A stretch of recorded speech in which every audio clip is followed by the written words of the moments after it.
Hey, hey, yeah, yeah, yeah, yeah, yeah. Let's do this.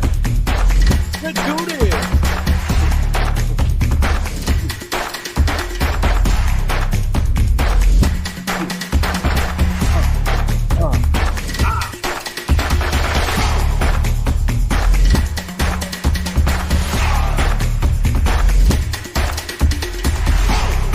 Hey, hey, get it, get it.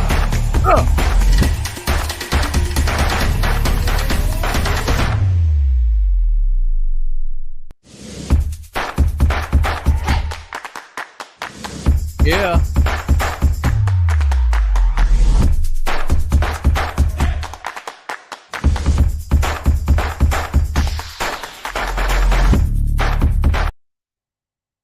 All right, ladies and gentlemen. I hope you guys enjoyed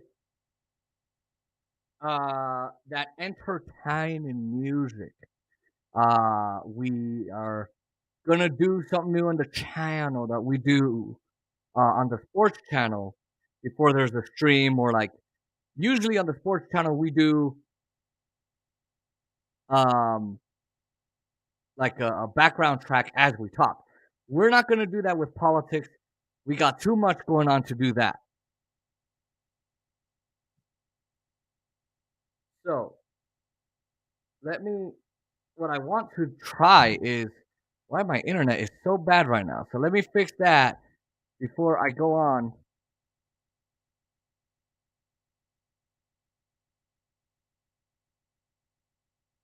Let's see what it's connected to.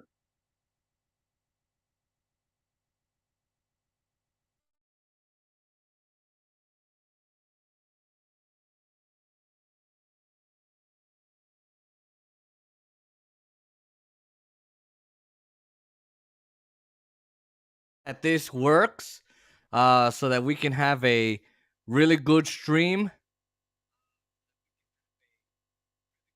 So it seems like it's working. Let me turn the mic down just a little bit because I want it to be a little more studio like. All right, we're ready. Okay, officially, welcome to the show, ladies and gentlemen. All right, this is Get the Memo. I'm your host, Jason Alamio. Before I begin, I just want to ask people to like, comment, share, and subscribe to the channel. We are having a friendly, but not so friendly competition with our friend Oscar Montiel from, it's either Real Talk with Oscar Montiel, Real Talk Sports with Oscar. What is it? RT. Hold on. Real Talk WOM. So RTWOM. Whatever the damn channel is, he can't make up his mind. He's more inconsistent than his Washington football team. Oh! So, share this. I'm a Cowboys fan, so share this with your friends, with your family, with your neighbors, with your coworkers, with your cats, your dogs, your cousins, your uncles, your nieces, your aunts, your garbage guy, the garbage, the trash guy man, the garbage truck driver, your ice cream man, the guy who sells your elotes. Go to the grocery store, share this everywhere. We are in a competition with Oscar, whose stream is going to get more views. Ours started about maybe 20-30 minutes after his. So, but it's going to be a lot longer. It's going to be more interesting. So we're going to see whose stream gets more views. Is it going to be ours, or is it going to be, unfortunately, his? I doubt it's going to be his. The only thing that I'm worried about is he has Aaron, and Aaron brings all the girls, all the looks, all the goodies. So, Aaron, please be nice to me. So, let's go ahead and get started with this. We're going to be talking a good load of politics. Let me take a drink. I had Wendy's before doing this pretty big stream. So we're going to be talking some big news with the elections. We're just going to go over one thing with the elections. Basically that nobody wins. None of us win, just the oligarchy. they win pretty big. And then we're going to be talking about how the Democrats abandoned the working class. The Atlantic had a really great article. Democrats long goodbye to the working class. I call it a F off to the working class. I'm going to try and keep the cursing to a minimum tonight. So there you go. My parents would appreciate that. I know for sure. And then we're going to cover Gavin Newsom. Now, this was an article in September, but it's very much worth it. I didn't go over it at the time that I was supposed to do it on September 12th. We were going to do a live stream on the channel, but we never did. For some, the day got behind me, and then I was out for the rest of the week with my cousin. So, shout out to my cousin Gabe, my childhood best friend Lex, and I mean, you're still my best friend, girl. So don't even. All right, anyone mess with you, let me know. Well, me and my cuz will get them for you, and cuz you keep doing you, boy. Anyway, so these are it's an article about how he was trying to back out of backing the union support for California's workers, and Biden made it complicated for him. But we're just gonna go over that one article about how Democrats really don't care about the working class, and then after that, we're gonna go over a really kind of a longer article from Jacobin, and they released a really powerful article about how Obama actually decreased black wealth and equity over his 8 years of being president. So those African American people that voted for him because he was going to help them, yeah, about that.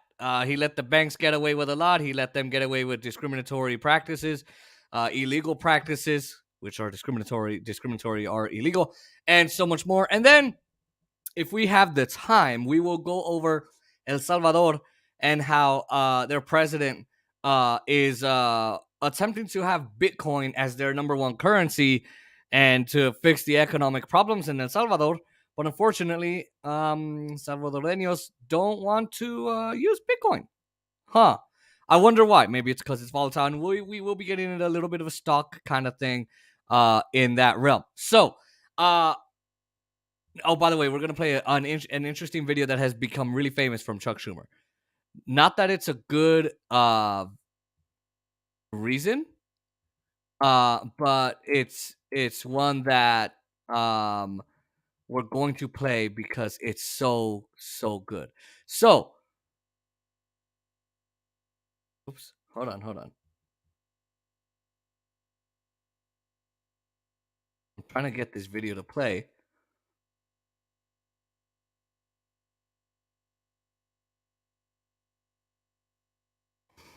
All right, so one more drink before we get started.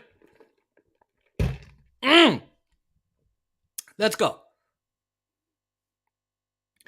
All right. And oh, by the way, I said make sure you like, comment, share, and subscribe.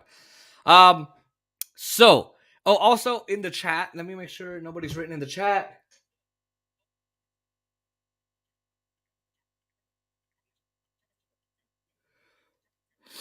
Nobody's written in the chat, so we're just gonna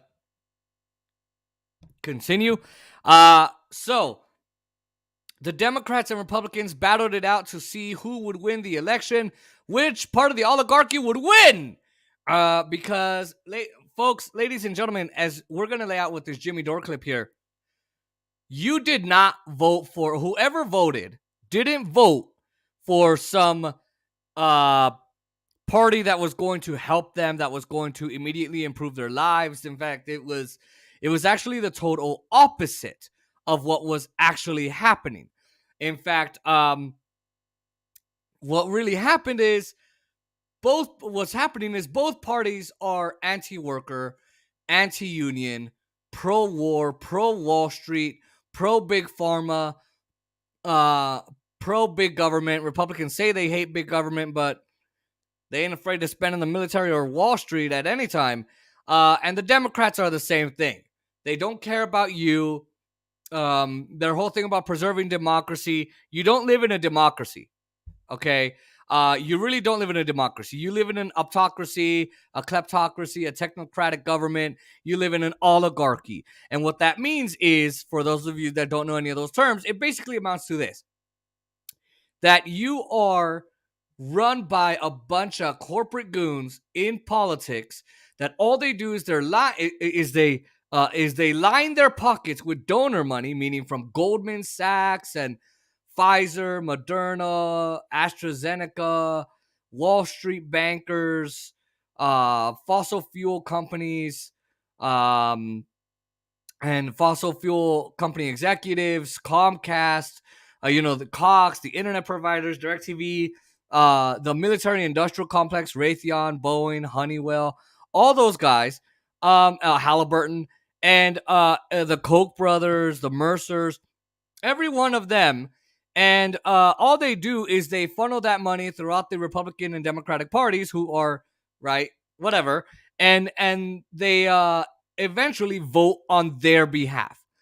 Not so when they say, "Oh, we care about farmers," they mean the farming agencies like Dear John, and the Kellogg's and Lay's and Frito Lay and all those other companies that where they've had a bunch of strikes, Starbucks, Amazon, and those are also donors to the Democratic and Republican parties, but especially the Democratic Party, and AIPAC, who donates to the Democratic Party so that they can fund Israel and their bombing of the Palestinians and all of that. So whenever someone says, "Oh, but the Democrats, all they're going to do is raise your taxes and they just want high everything, high gas prices, high taxes, high grocery prices, high this, high that." Well, yes, they aren't wrong, but so do the Republicans, because the Republicans are not going to solve the problems that our country has. And we're going to delve into this. And by the way, whenever someone says, "Oh, well, the Democrats are different than the Republicans are different than the Democrats," they're not. They're each the same. The Democrats put on this costume of, "We care about the LGBTQ community, woohoo, and the blacks and the browns and everybody." They don't. They don't care about you. They don't care about anything to do with helping workers or helping students or solving our healthcare issue or our homeless problem or our medical debt issue. Nothing. Unless you are one of their big time crazy donors who can cut them a $250,000 check. Okay, let's go ahead and play this because Jimmy Dore says that a lot more effectively than I do. So I want to talk about this because there's the big election last night, and people were saying that it's saved democracy. I just want to remind people that the U.S. is an oligarchy. It is not a democracy. So if you think you voted last night for corporate Democrats who just gave $85 billion to Nazis in Ukraine, and you call that saving democracy, I have to disabuse you of that stupid idea, because you don't live in a democracy. Your democracy was stolen from you decades ago. Jimmy, you know when I really figured it out was when Aaron Mate was here and we watched a clip of the debate between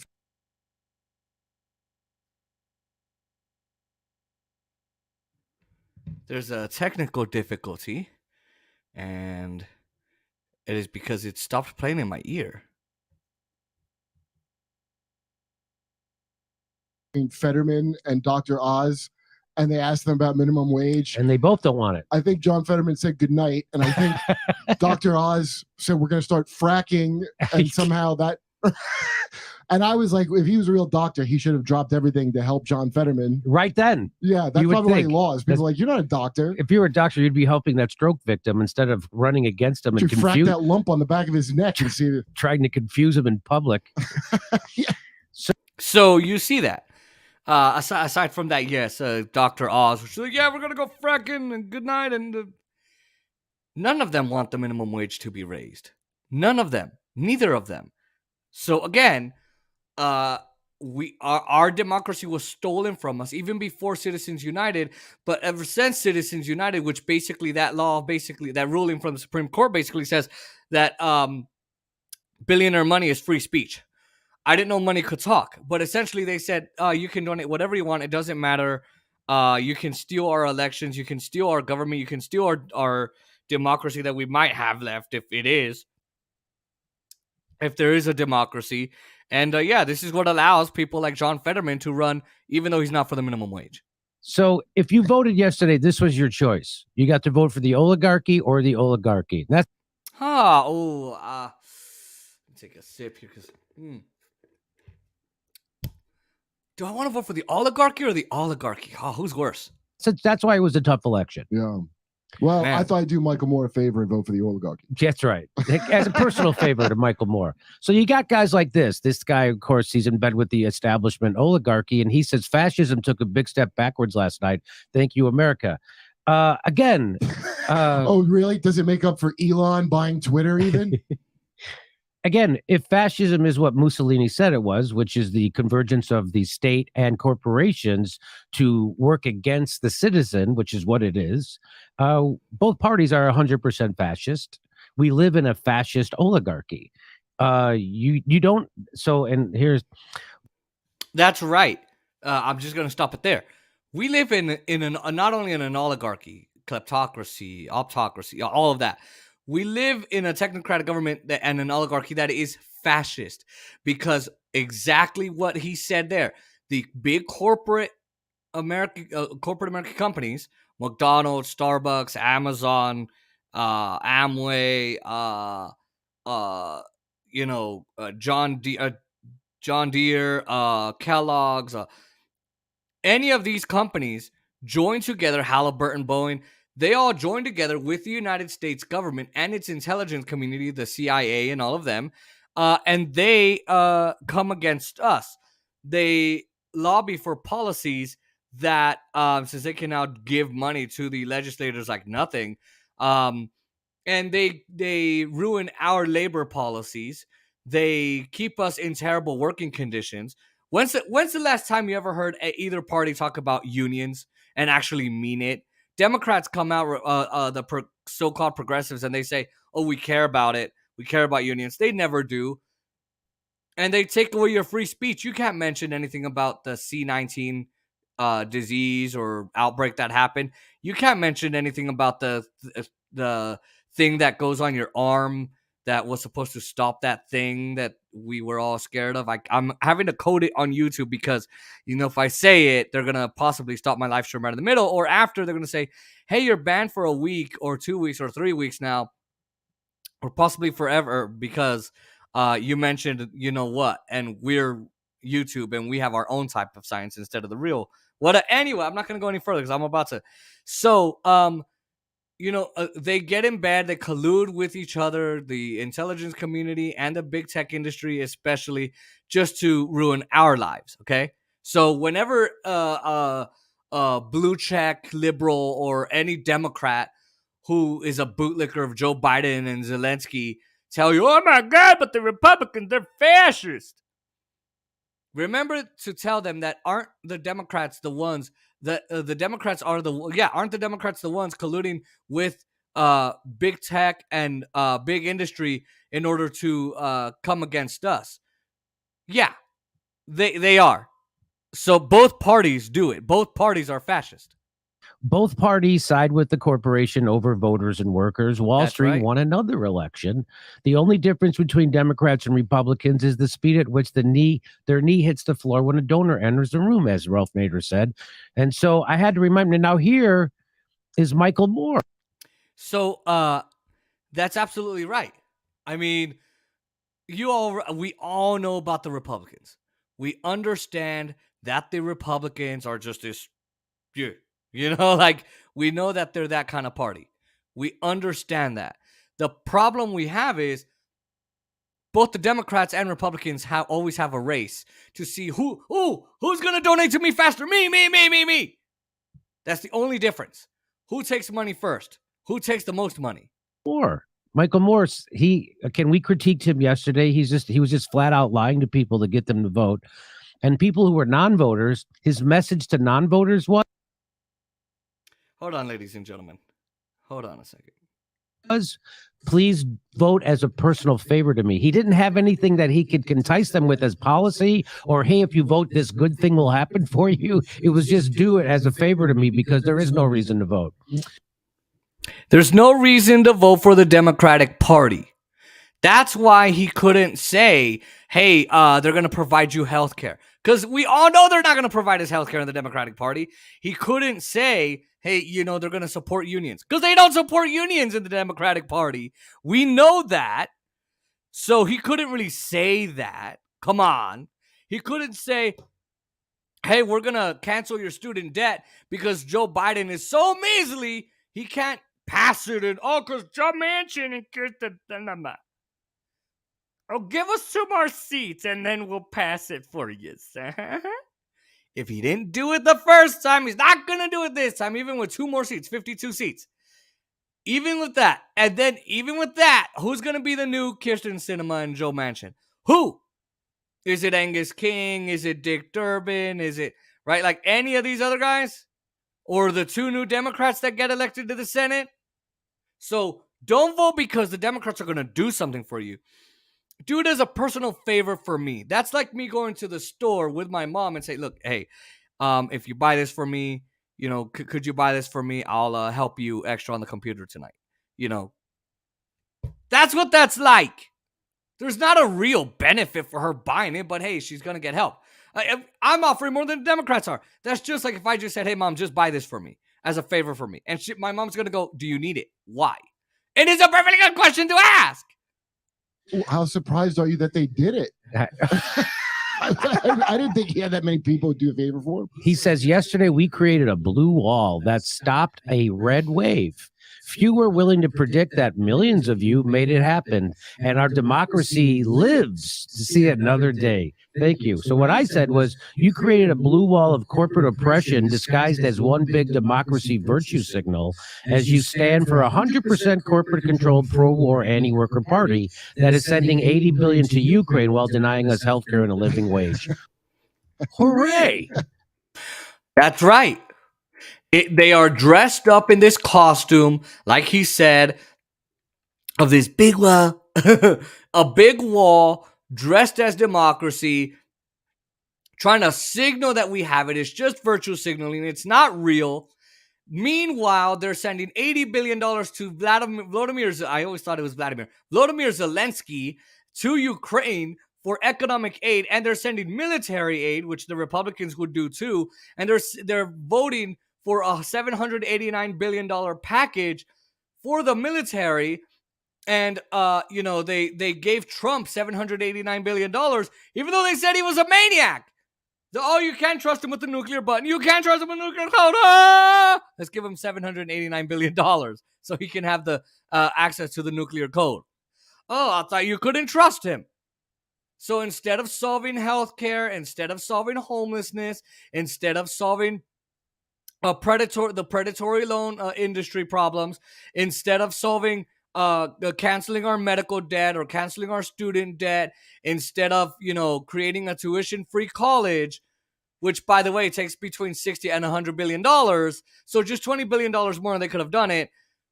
They could have solved all those problems. They could have solved homelessness probably 5 times over.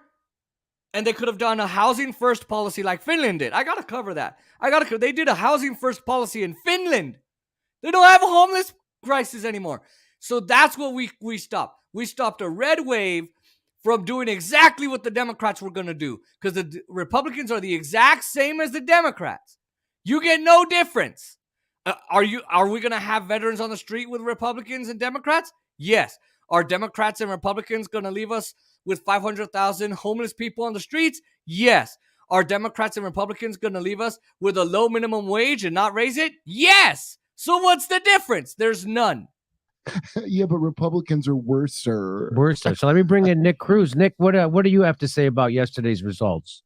And still undefeated in these elections, Goldman Sachs. Yeah. Everyone give a round of applause. Goldman Sachs, one of the biggest banks in the world, who handles the Apple Card, by the way, they won last night. They're like, woohoo! It don't matter who wins. Republicans are they're going to just keep continuing to support us. The Democrats are too. It's like when, you have 2 parents that spoil the child the same way. The kid's like, the parents are like, honey, mommy's got to go on a business trip, okay? Who cares? Dad's going to spoil me like hell. Son, I gotta go to work. I'm sorry. It's okay. Mom will spoil the hell out of me too. Shit. That's what it's like. That's why they win. Still undefeated. And still undefeated in this election, Israel. Yeah, so Israel can still bomb the Palestinians, can still push them out of the West Bank, can still continue to kill them, murder them, take their power away, take their housing away, take their healthcare away, arrest our doctors who are trying to solve that thing that ravaged the world in 2020 and 2021 and even till today, 2022. They can take away their power, they can do everything, because guess what? The Democrats aren't going to stop them. Joe Biden's been in power for 2 years. Has he stopped them? No. Did Trump stop them? No. Yeah. Is 100% undefeated. There are progressives, quote unquote, that are celebrating the win of John Fetterman. There wasn't a blue wall. There was a Zionist wall. The progressive movement cannot win without selling out to Zionism in the military-industrial complex. So they are 100% the winners. And despite what the narrative that comes from the Republican Party, I want you guys to know Rand Paul is the only Republican senator that voted against Ukraine aid. I know. So another win for Zelensky. That's right. So two things. AOC voted president for that Iron Dome program to Israel. The Iron Dome program is Israel's defense system. We're supporting Israel, who has universal health care for their people. So Israel has money to spend. They have their own defense system. Who's attacking Israel? Nobody. Nobody's attacking Israel. The Palestinians, their rockets can't even reach Israel. Hamas doesn't have strong enough power to do that. What defense does Israel even need? And why are we supporting it? That the Democrats, the progressives, Ayanna Pressley, Murray Newman, who lost, but what's his name? I'm blanking out on CA17. He voted for that. Ilhan Omar voted for it. All Raul Grijalva, Pramila Jayapal, all these guys all voted. Rashida Tlaib all voted for the military. Every single one. They all helped the military-industrial complex keep its money gravy train going. And by the way, Rand Paul, I don't agree with him on 98% of anything, but he's the only senator that said, why in the hell are we supporting Zelensky? Why? He's the only person in the Senate, even Bernie. We have to stop the wars. We have to spend the money here at home. And what is he doing? Selling out. That's who Bernie Sanders is.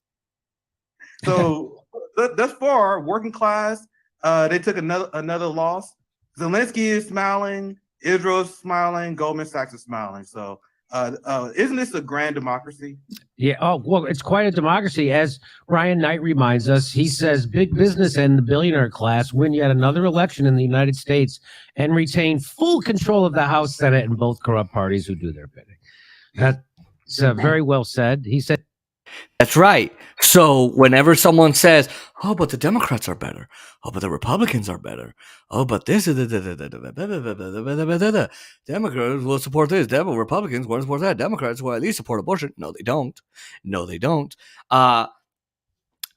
Don't believe them. They're both going to do the bidding of corporate America, who took the big W. We took the big L on Tuesday night. So no matter if Catherine Cortez Masto and Steve Sisolak win their Senate and governor seats again in their re-election bids, which Adam Laxalt and Joe Lombardo are ahead of them, but which, by the way, their leads are dropping. So something is telling me that they're probably going to lose. Joe Lombardo and Adam Laxalt are going to lose, and Masto and Sisolak will win. But even if they lose, no matter who wins, I'll just put this: if Masto and Sisolak win, or Laxalt and Lombardo win, guess what? They're all gonna do the bidding of the freaking establishment. It doesn't matter. that just a reminder that the U.S. elections are not about preserving democracy. They're about preserving the illusion of democracy and keeping the people trapped in a corrupt political system that puts corporations over people. That's what Election Day is in America. That's right. It's about tricking you to think that we have a democracy, to think that Republicans are, they're against democracy. They are, but so are the Democrats. It's to get you to think that we actually have something to salvage. It's to get you to think that the government actually works for you, and that is of and for the people. By, of, and for the people. It's not by, of, and for the people anymore. I don't know that it ever was. But that's the thing, is that it's a costume, it's a cloud, and you're trapped to think that you are in a place that actually cares about you. You are in a democracy. You are in a fully representative democracy, that representative government that will care about you and workers' rights and LGBTQ rights and Black lives and Muslim lives, every single thing like that. They don't care about you. But they're going to keep telling you that you're in a democracy so that you'll go out and vote for their pretty little asses. It's nothing to be celebrated. There should be no celebration today whatsoever. No matter what happens on Tuesday, over 500,000 Americans will not have a place to live. Millions won't have access to adequate health care, and over 37 million Americans will still be living in poverty. That's right. So over 37 million Americans do. Over 46 million, not 46%, but over 46 and a half million, 46 million people living on food stamps, including me and my family, and on SSI. Okay. And you have 37 million people in poverty. That includes, what is it, 1 in 5 children or something like that? 1 in 30 children, whatever. 1 in 30 million. I don't remember what it was. And that includes 500,000 people. 100,000 of those are veterans that are sleeping on Vegas and LA and Boston and all those streets, Oregon, Connecticut, anywhere, Hartford or Cleveland. They're all Cleveland, Oregon. They're all living on the streets. Every single one. So even let's say the Democrats fully took power. They had 52 seats. They kept the House with 223 people. They would never solve homelessness. It's not like they would get together and vote to end homelessness right away and send $80 billion to Vegas, $80 billion to San Francisco or LA or Boston or Hartford, Connecticut or anywhere else. They wouldn't send it anywhere else, or Denver, Colorado, they do have a homeless population. They would not end the homeless crisis, and they wouldn't give you adequate health care because they're bought by big health, by Aetna, AIG, American National. I work for a lot of these companies. Not for, but I represent them. And I'm not afraid to say this out loud. If they want to come at me, go ahead. All they care about is impressing them. They won't give you adequate health care. They won't end poverty. They won't end child poverty. And they won't get 47 million people off of food stamps. No matter who wins, none of these parties will do it. None of these two parties. So don't fool yourselves. People like to, so now it's very popular now to say that homeless people the problem is just drug addicts and stupid lefties with their policies that allow drug addicts to camp on. And if they would just get rid of these stupid lefty policies, homeless people would vanish. That's, by the way, that's just the part that you see a lot, yes, which is huge. That's right. But the other huge part that you don't know about, they have jobs. That's right. 40% of homeless people have jobs. Okay, just so you know. So listen to that. 40% of the homeless population in the United States all have jobs.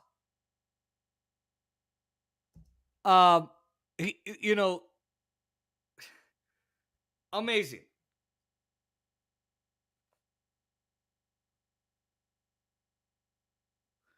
So 40% of the homeless population all have jobs. They just can't afford the housing in this country. Like in California. Hold on, let me text Oscar.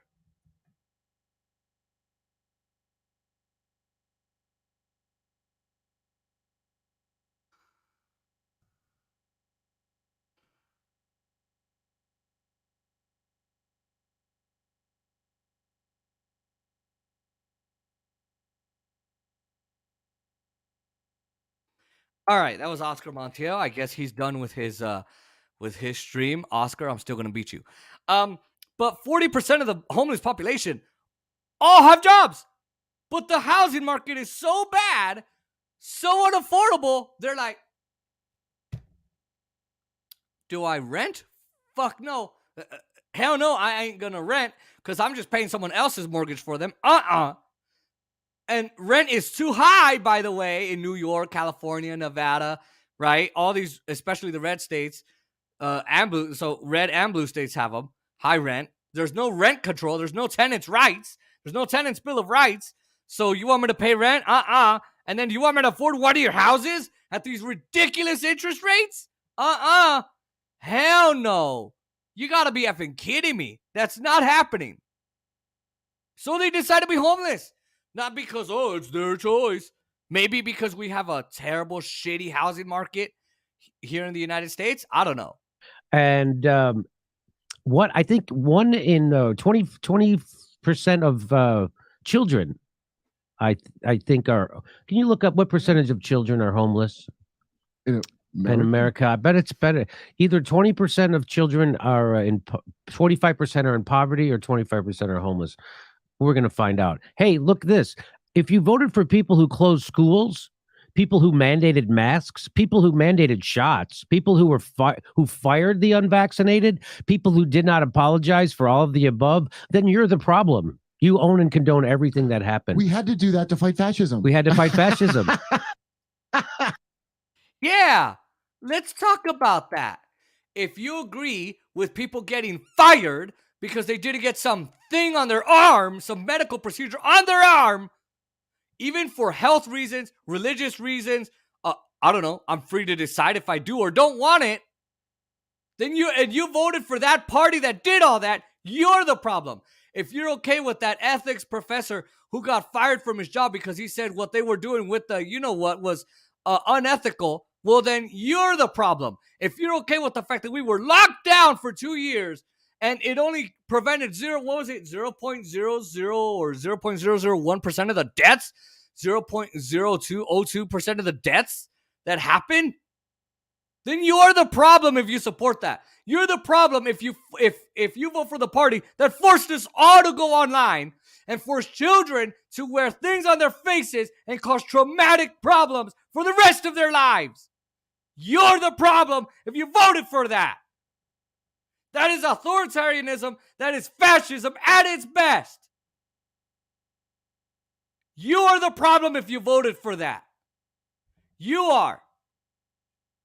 Because we were mandated to do things against our own will. It's funny. Abortion people say, oh my God, it's our body, our choice. Oh, but when we had a choice, we couldn't use that choice. It was our bodies, and they told us you either do it or you're fired. You're isolated from society. You have to have a you-know-what card. You know what I'm talking about in America and around the world. Or you can't come into our restaurants. If you agree with e-passports. If you agree with all of that and you voted for that, you are the problem and you support fascism and authoritarianism. We had to do a little bit of fascism so we could push back against a little bit of fascism. I guess that's our idea, because that is not democracy. That is not democracy. This is 1 in every 30 American children goes to sleep without a home of his or her own each year. Approximately 2.5 million children are homeless. 2.5 million children are homeless in the United States. That seems high. That seems very high. Yeah. I know they say 1 out of 5 kids live in poverty, but I cannot stress enough that the poverty rates in this country is a joke. Wait, so 1 out of hold on. Can I rewind this? I want to go back. Hold on.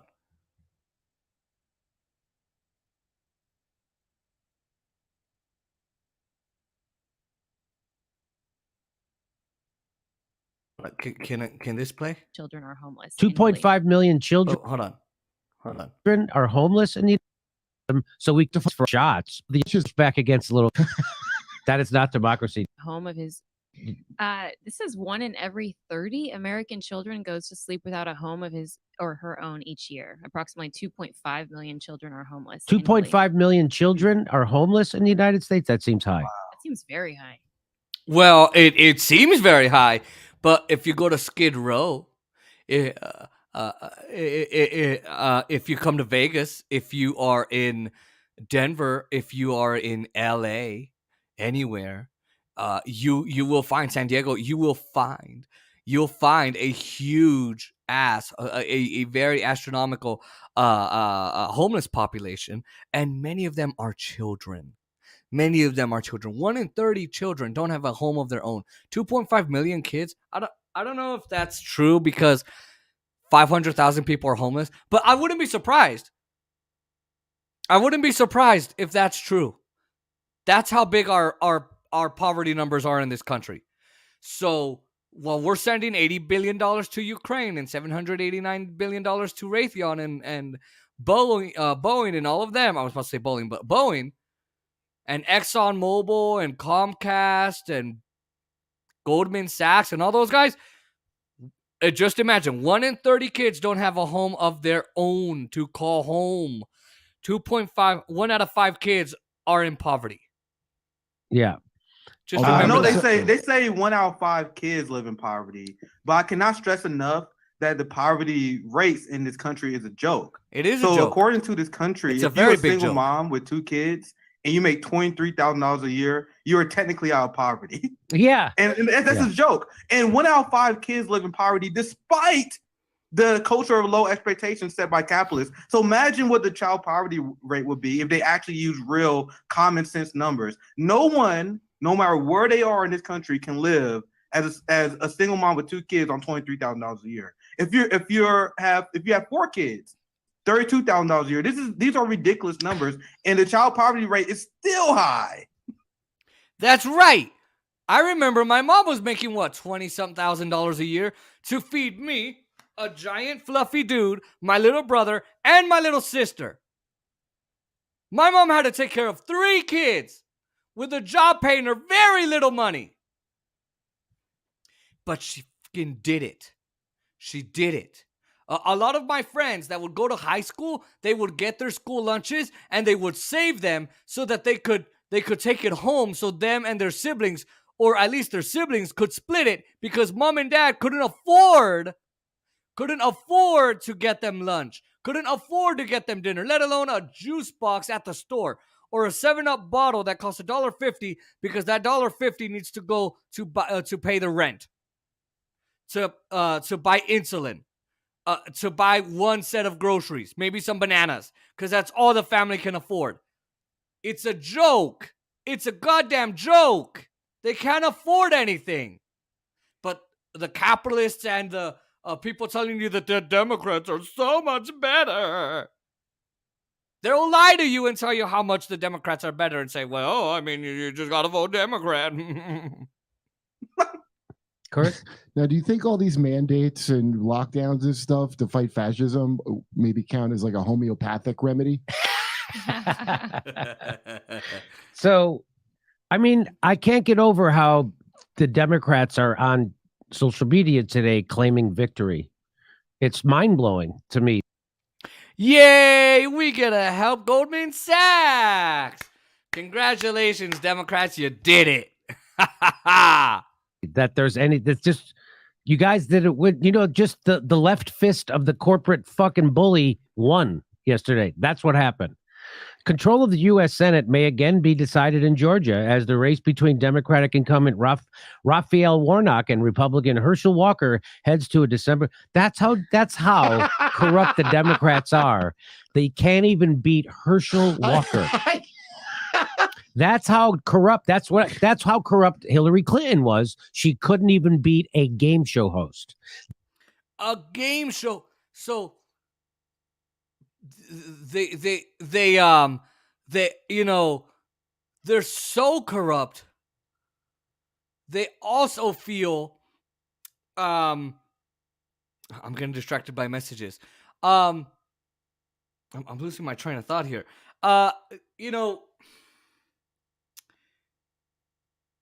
Here, let me.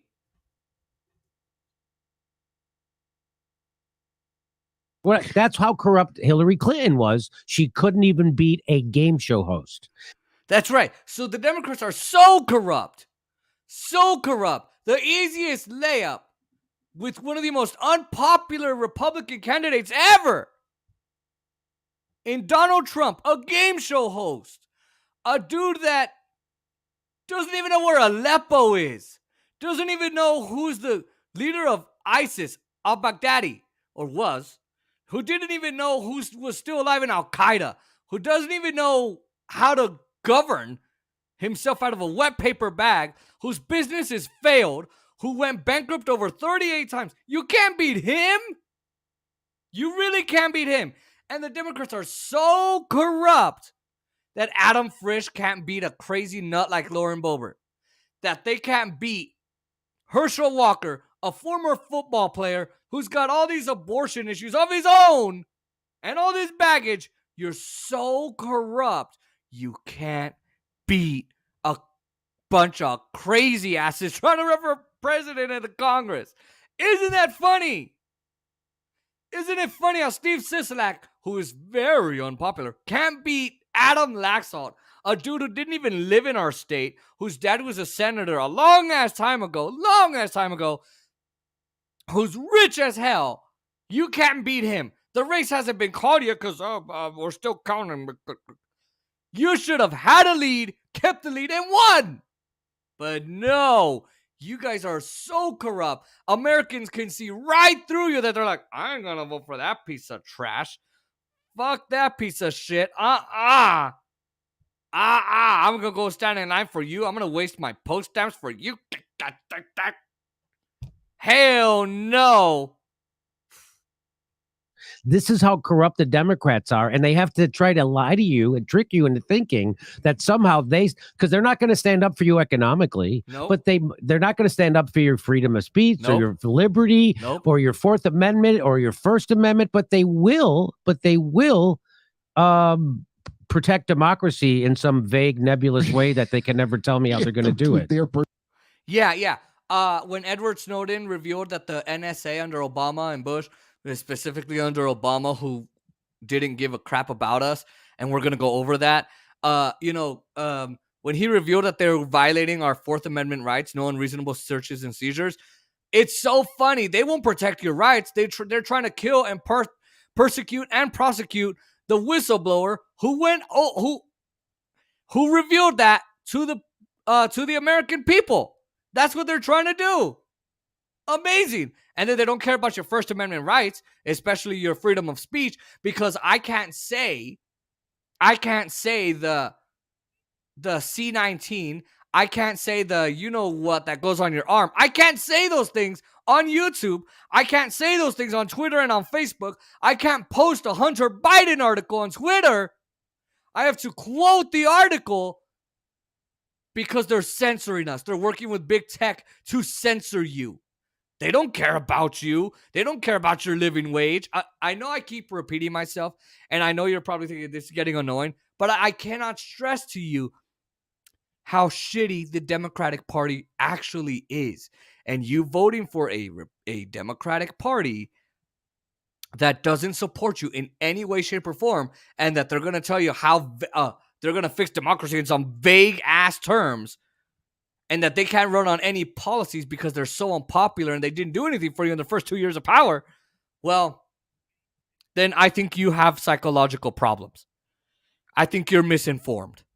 Personal power in office. What the fuck good is democracy if it ends up with 80% of the people in that democracy working paycheck to paycheck? Half of that country can't afford a $400 emergency. That's, first of all, it's not a democracy. We don't live in a democracy. Go ahead, Kurt. Well, before Kurt Metzger goes, America's comedian. That's right. 78, 80, and I can imagine the numbers are even higher because of, you know what, that thing that ravaged us in 2020. Which, by the way, my channel's been taken down because I've said certain things about that certain illness or whatever it's called. You know, I know what it's called, but I can't really say it, so I have to speak in code. That's how they silence us. But 80% of the American people live paycheck to paycheck. They're behind on their rent. They're behind on their mortgages. A lot of times they're mainly rent. They can't afford their insulin. They're rationing their insulin. They can't afford groceries for their kids. A lot of times it's between the rent and the kids. They can't do anything. And 40% of the American people can't afford a $400 emergency. That's, oh, my car needs new parts. My car keeps breaking down. My kid went to the hospital, broke his arm on the playground. I got to go to the hospital and pay this deductible. Whatever it is, which deductibles are that high, by the way. They can't afford a $400 emergency, $500, $600 emergency. They can't. That's 40% of the nation. And the Democrats didn't do anything to solve that. Zero. And what good is democracy if we're just one Herschel Walker win away from losing it, by the way? That's all that stands between us and democracy going. That's all that stands. A running back almost destroyed democracy. So now there's a decent chance that the Democrats control the House and gain 2 seats. So then nothing will it change. Wouldn't matter Joe Manchin and Kirsten Sinema. That's right. And then I wonder who's going to become the Joe Manchin. Yes. Maybe they'll find a new thing like the parliamentarian that I never heard of. They'll find another parliamentarian. To not give you what they're supposed to. They'll blame it on Joe Rogan. Oh, the Council of Owls met and said we can't give Medicare. Yeah. They'll gain their 2 seats because and my friend Adam Levins has said the same thing. My brother has said the same thing. My big brother. Oh, just give us 2 more seats and we can accomplish whatever we need to because Kirsten Sinema and Joe Manchin are the ones telling us that we can't do it and they're the ones stopping us. It's not like Joe Biden doesn't have dirt on freaking Joe Manchin, whose daughter illegally jacked the prices up of EpiPens up and needed a justification, and she knew it was illegal and she still did it. No, he didn't get Merrick Garland, that conservative nominee that Obama had for the Supreme Court. That whole debacle happened, that whole mess. They couldn't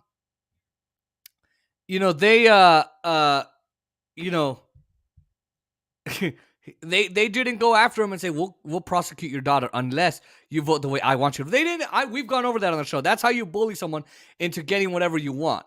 Oh, don't bully. You're being a dick. You're being an ass. Lyndon Johnson did it. I mean, he killed Kennedy. But hey, more than likely killed Kennedy. CIA, possibly. But again, you see the problem, right? They're just going to blame it on somebody. Our parliamentarian, the one who has no power and we could switch at any time we actually wanted to, who doesn't, who probably tells us we can't spend $780 billion in the military, but we don't make an excuse for that. Just, giving the American people another check and a minimum wage. Student debt relief. Yeah. By the way, we parliamentarian, it's their fault. It's Joe Rogan's fault. He's a right-wing racist. Yeah. That's what they're going to do. Just because you give them more power doesn't mean they're actually going to use it for good. Yeah, and Jimmy and my brother Rome, he's playing on RBN. He said the best outcome for the working class, and not the reason why you would think, is for the Democrats to win, so people can see the Democrats in full control and see the Democrats not do anything for them. What are your thoughts on that, Jimmy? I 100% agree with that. I was like, I hope that the Democrats win again, so they can't have a scapegoat to blame our lost democracy on. And when people go to vote in 2 years, they'll remember the Democrats have been in complete control of government for 4 years, and my life got worse. Because that's why people voted for Donald Trump, not because they were all of a sudden half the country turned into racists, not because half the country turned into Nazis or white supremacists, but because they voted for Barack Obama twice and their lives got worse. That's why the black and brown people in Wisconsin and Milwaukee wouldn't show up to vote for Hillary Clinton, and they let a guy like Donald Trump win because they voted for Barack Obama and their lives got worse. So that I agree with you. I think it actually would be better off for the country if the Democrats remained in control of government so people could see that there is no difference in the parties except around the edges. No. That's right. I mean, I don't know that I could. Let's see, who's calling me? Hold on a second.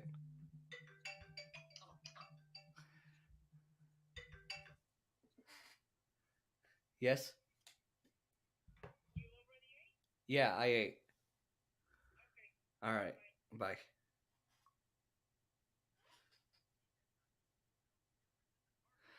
All right. I'm sorry about that. Here, hold on a second.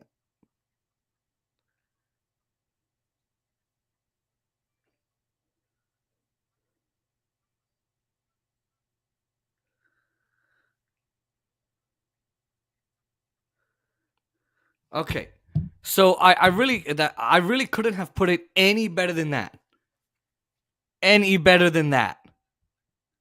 Because that's right. I mean, if you get the Democrats in power again, just like you had Obama in power for 8 years and he did jack shit for you. You know, if you get them in power and you let them have their 2 more seats and you let them have the House, they're not going to solve any of the issues we have outlined on this show tonight. Healthcare, homelessness, veterans issues, student debt problems, poverty, a food issue, paycheck to paycheck issues, living paycheck to paycheck. Half the people can't afford a $400 emergency. I mean, you go down, up and down the list, just down, keep going down. They're not going to fix anything for you. And they don't care about your abortion rights. They don't care about your LGBTQ rights because they can run on them. That's why. So if you keep them in power, the people are going to see there's really no difference except maybe like, I don't know, a couple things. You know, Republicans want to get rid of condoms because you can't ruin life. But then they're going to complain that, oh, these women can't keep their legs closed. Yeah. Okay. Anyway, if you keep the Democrats in power, guess what? You're going to see that they're just a bunch of bullshit, crap, shit mother effers. That's who they are. And you know what? He's right. The people in Milwaukee, Wisconsin, that the black and brown people, mainly black individuals and African Americans who allowed Trump to win and didn't go out and vote for Hillary Clinton, it is because they, hold on a second.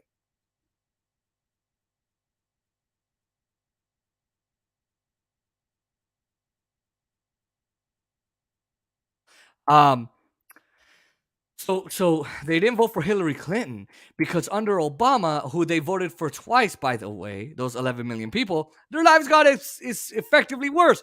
And we're going to go over that on how Obama destroyed black wealth. But their lives got worse. They got worse. Not better, worse.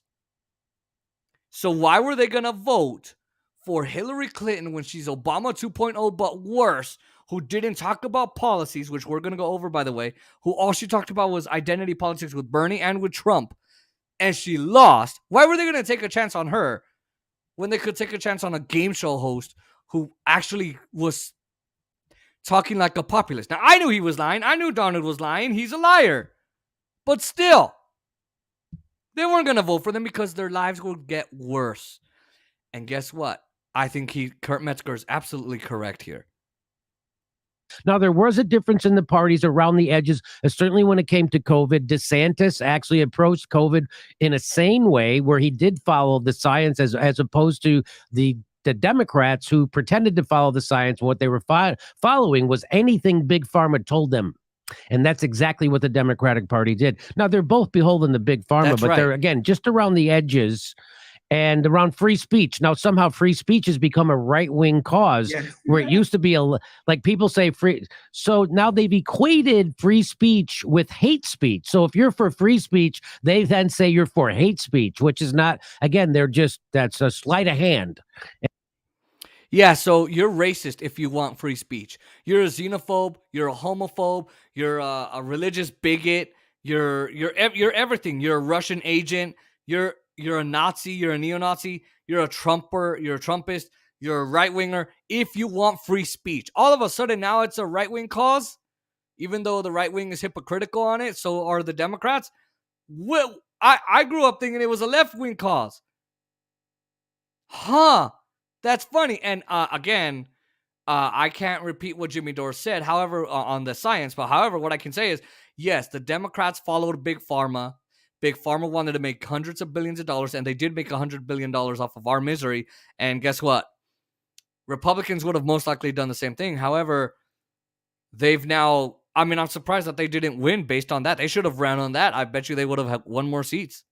And that's not true because that's all they have to run on. They have to run on. Well, we're going to talk about it in another thing about how the Democrats, they didn't run on the economy. They didn't run on a minimum wage. They didn't run on health care. What they ran on was abortion because that's the only thing they had left to run on. And saving democracy. Go ahead.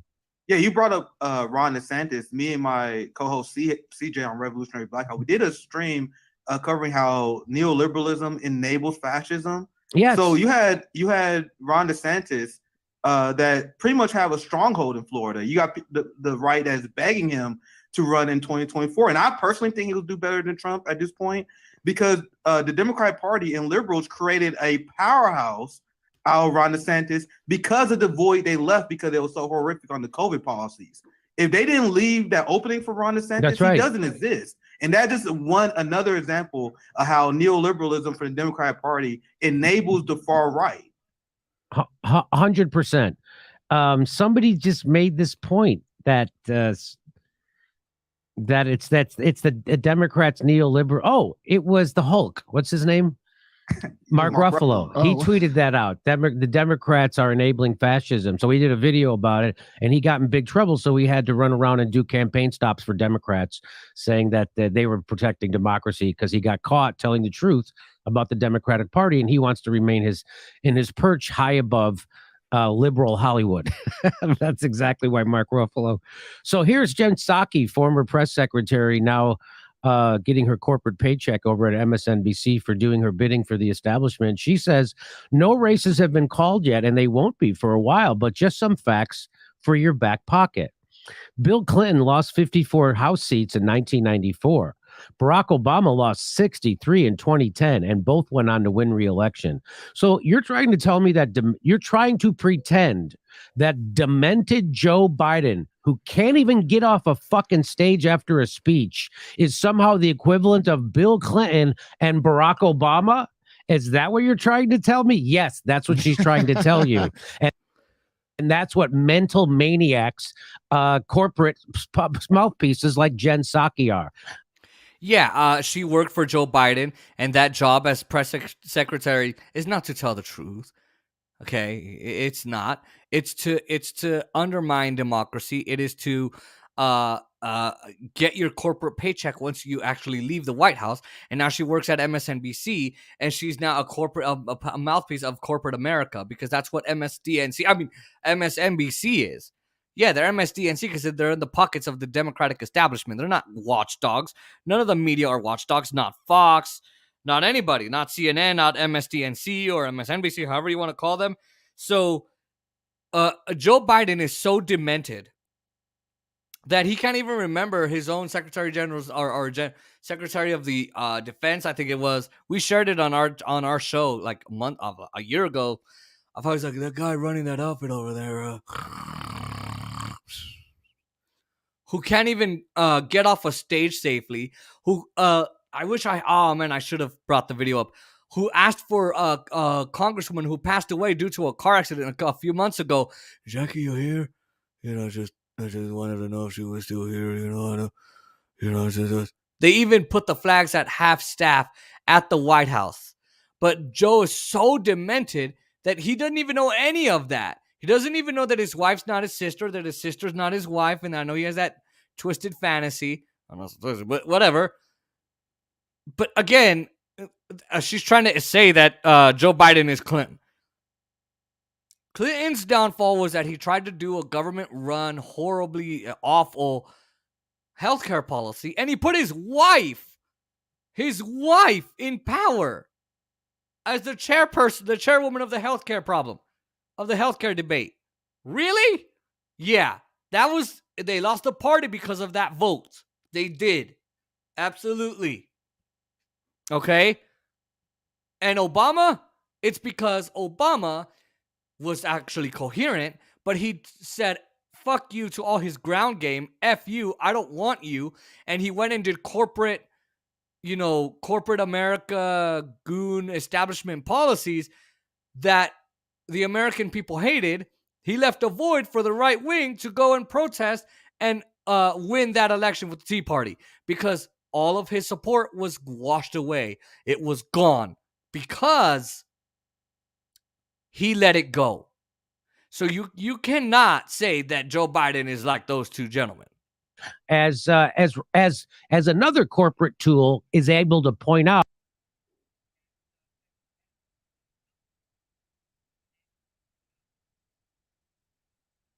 Ryan Grimm. Ryan Grimm, when he gets it right, I'll tell you he got it right. He says it's true that the Democrats got waxed in 2010, but they picked up 21 seats on Obama's coattails in 2008. So they had more seats to lose. Biden had reverse coattails, so the new losses compound old losses. So the Democrats are in much worse shape. So when Jen Psaki tries to lie to you tries to bullshit you, she's not lying, she's bullshitting you. This is gaslighting, another form of lying. And then a guy like Ryan Grimm, even he, a guy who lied about forced to vote and got body checked by a fucking football player on healthcare matters on Twitter. Even this guy, even he can tell you the truth where Jen Psaki can't. Go ahead. Yeah, Obama might have lost 63 seats, but he had more seats to lose because they picked up 27, 28 seats upon his win in 2008. They also had won the 06 midterm elections against Bush. President Bush.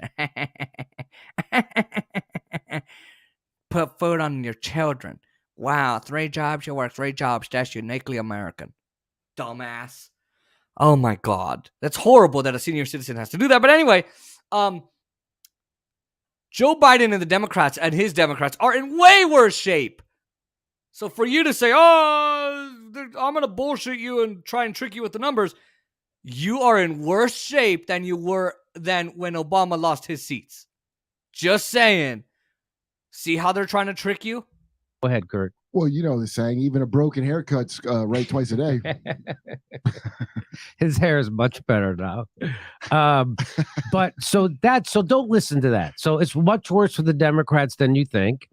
I wish the Democrats would retain control of the, just like we talked about.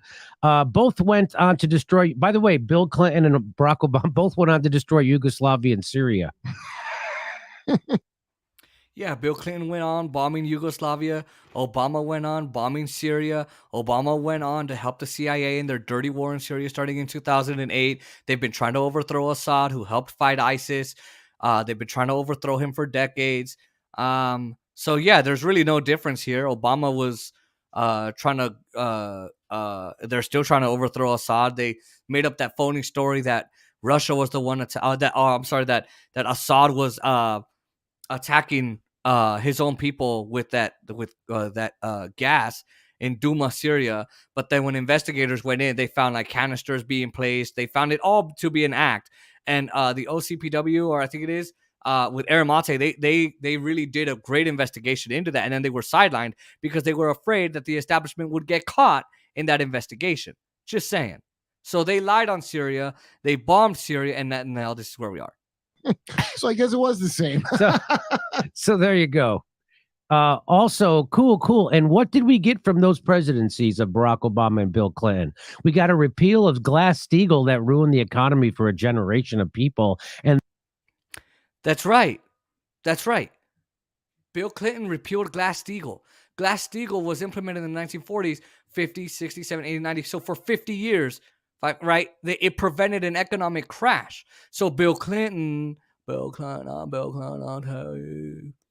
He repealed Glass-Steagall, deregulated Wall Street and the predatory loan industry, tried to privatize healthcare, and well, it's already privatized, but still tried to do even more damage, even more.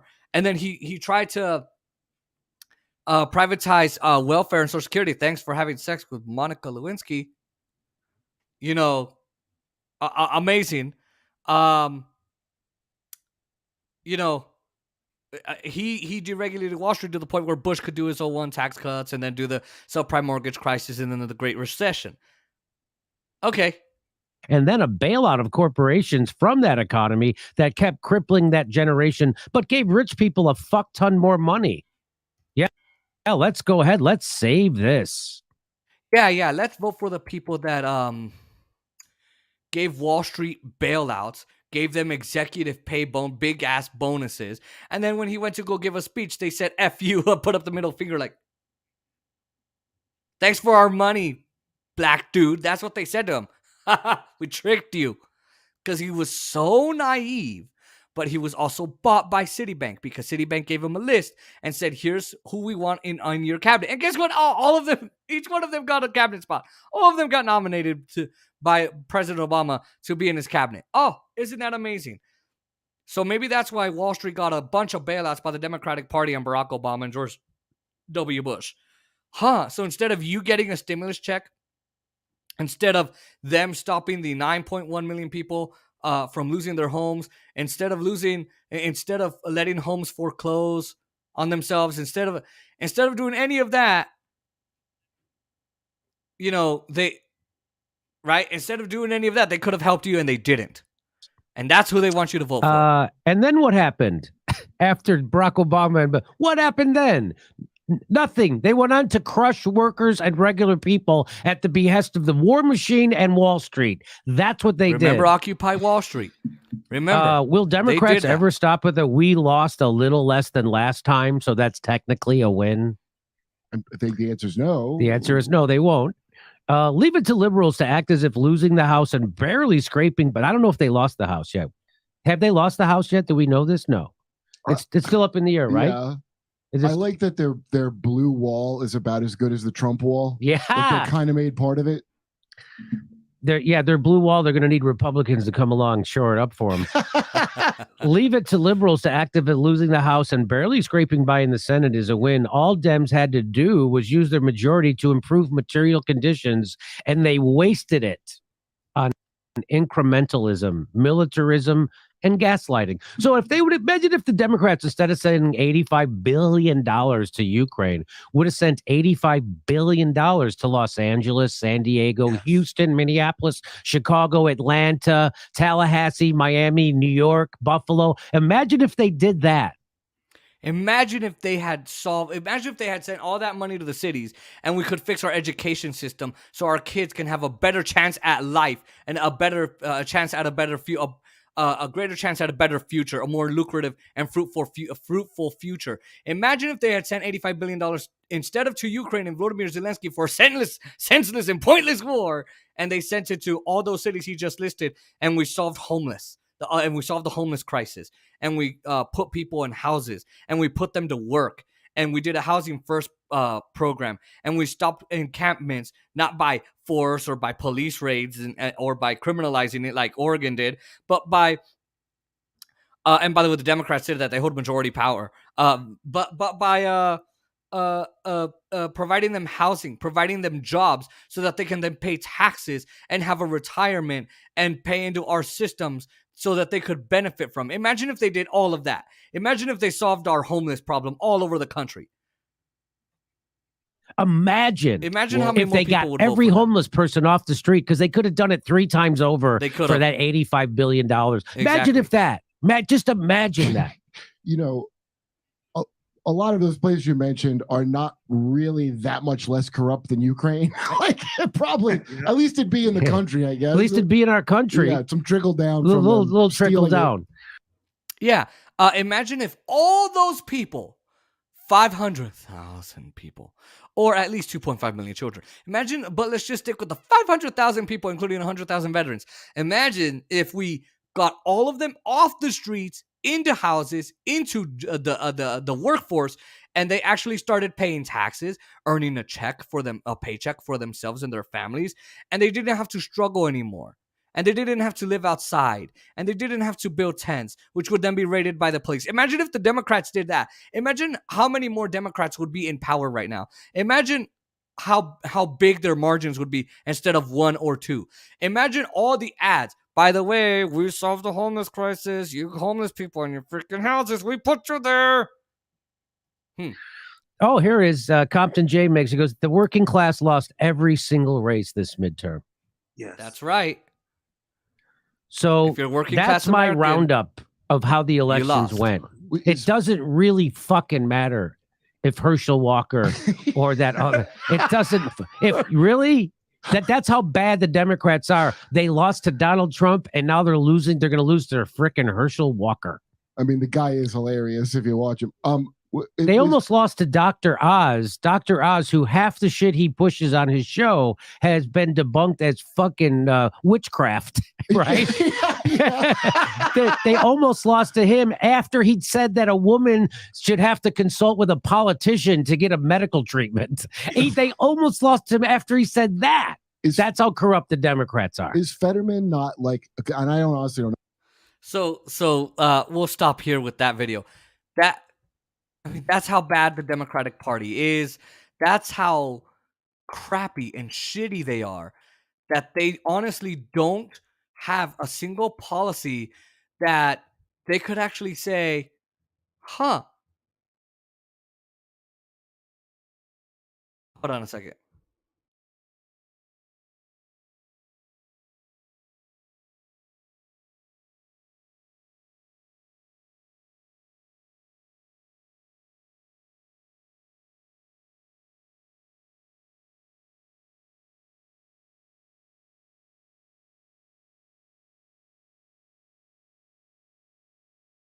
So, the Democrats are so corrupt that they don't even have a single policy that they could point to for why you should vote for them. They don't. They don't have any policy that they could say, by the way, you should vote for us because we solved homelessness. We solved that, materially improved your lives. Remember those stimulus checks that pulled 500,000 people out of poverty, or it pulled half of the country out of poverty? It cut child poverty by like a third or something like that. And then they stopped giving you stimulus checks, and then they didn't raise your minimum wage, and then they said that employment healthcare was awesome. They didn't even do COBRA. They didn't do anything. They didn't do anything for you. So that's who your Democratic Party is. That's who you're voting for. I hope those of you that are voting for the Democratic Party are happy. I really do. Honestly. So,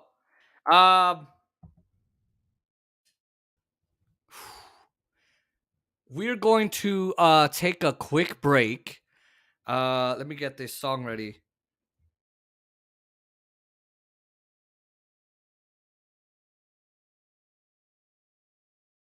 All right, we will be right back. We're going to go take a break, and we'll continue with our next story on how the Democrats, since Obama, have really been, and even before them, but they have really been abandoning the working class and going for white college-educated voters. Jimmy Carter, and I support the working class. And then Bill Clinton and Hillary came in and did the white educated voters. So it's really since then. But they're going to focus on Obama, and they're going to focus on how they really effed over the working class, and then they lost them. And then Chuck Schumer said, it's okay, we'll pick up more Republicans than we will Democrats, because that's who they're pandering to. So we'll do that when we come back.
For every blue-collar Democrat we will lose in Western PA, we will pick up 2, 3 moderate Republicans in the suburbs of Philadelphia. And you can repeat that in Ohio and Illinois and Wisconsin. Oh. Oh man, I decided to start it this way because Chuck is Schumer, baby. Chucky.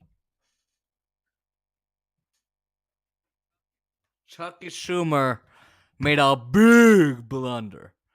That was beautiful. So, welcome back. Thank you to Oscar Montiel for your 20,000 of views. You are helping me beat you already. So, thank you. How long have we been going? Let me see. Can I check that?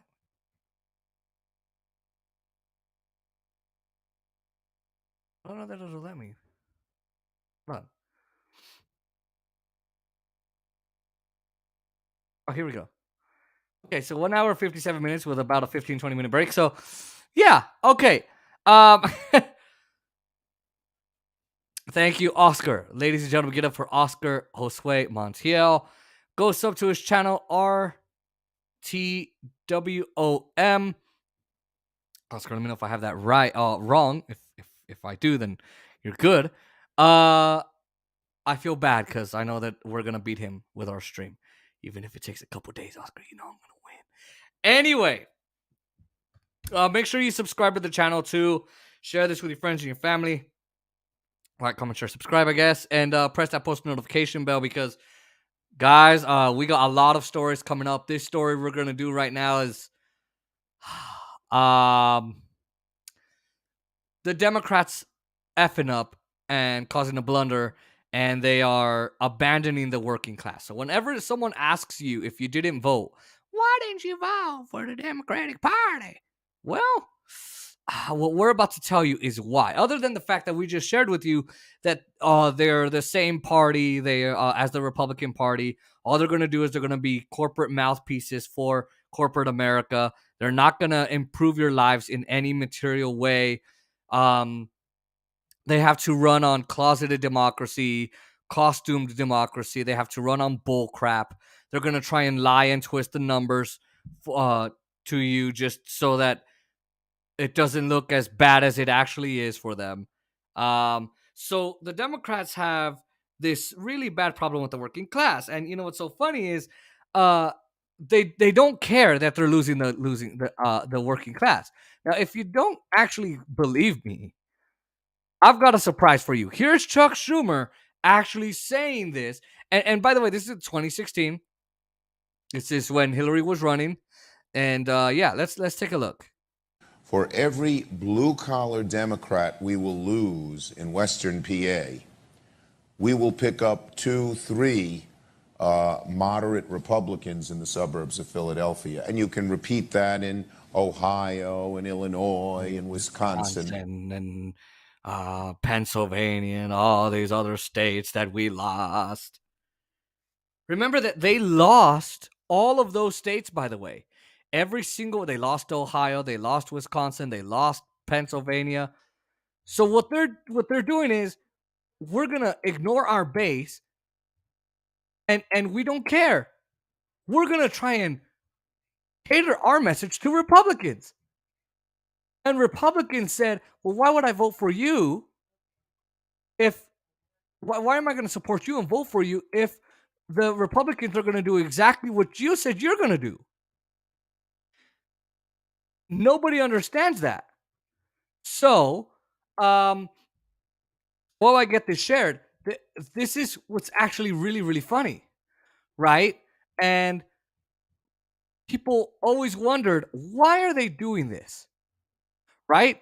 They're wondering, okay, well, you're trying to pander to the Republican Party, but you're the Democratic Party, and you're going to cry that nobody is supporting you. Well, they did this all to themselves. And by the way, they're going to blame Joe Rogan. They're going to blame me. They're going to say that I hurt the Democratic Party. You know, so let's take a look at this article. So the Atlantic wrote an article, and it talks about the Democrats' forever history saying goodbye to the working class, abandoning the working class. That's what they're saying. Is that they stopped catering to the working class. They stopped caring about the working class, and instead they supported corporate America. So I thought I would read this to you, and this is by Eric Carter. So let's go ahead and if I can get this to work. Let's see if I can get this. Let's see if we can let's see. All right, so here's the article. As we move into the end game of the 2022 election, the Democrats face a familiar problem. America's historical party of the working class keeps losing working class support, and not just among white voters. Not only has the emerging Democratic majority, as I once predicted, this person writing, let's see, this thing is not. Oh, here. Let's see.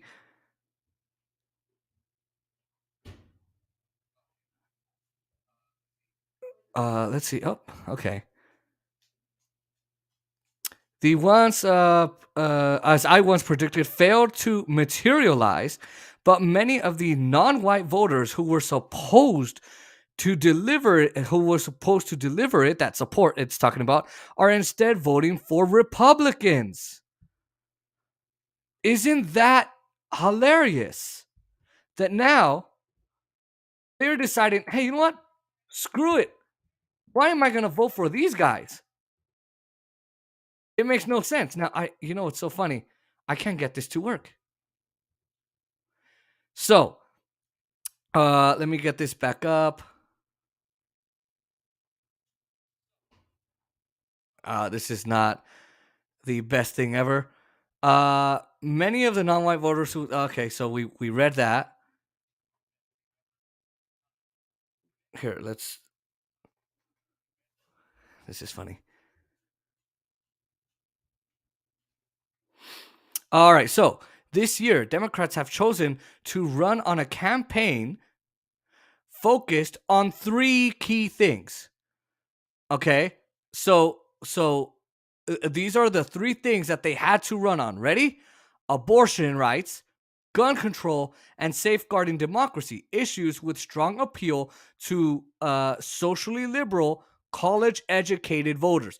What translation? If you are rich, or if you are in the upper middle class, you don't have to worry about paying the rent or being behind on the rent, or you are not one of those people, 78% or 80% of the country that we just went over in the last story, living paycheck to paycheck, then you're fine. You care about these issues because you don't need material improvement. It'd be nice, I guess, but you're not like those of us peasants. But these issues have much less appeal to working class voters. They are instead focused on the economy, inflation, and crime, and they are skeptical of the Democratic Party's performance on all these realms. In all these realms, I wonder why they're skeptical. I wonder why these people would focus instead of on abortion rights, gun control, and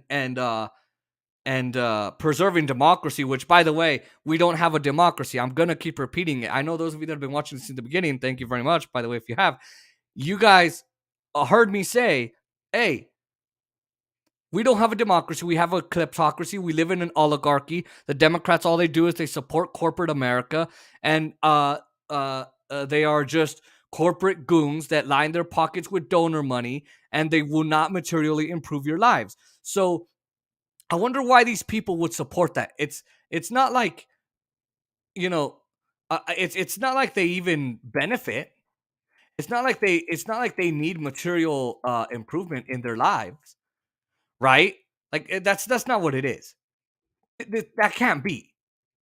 Um, so I now I don't know why this doesn't want to fucking work.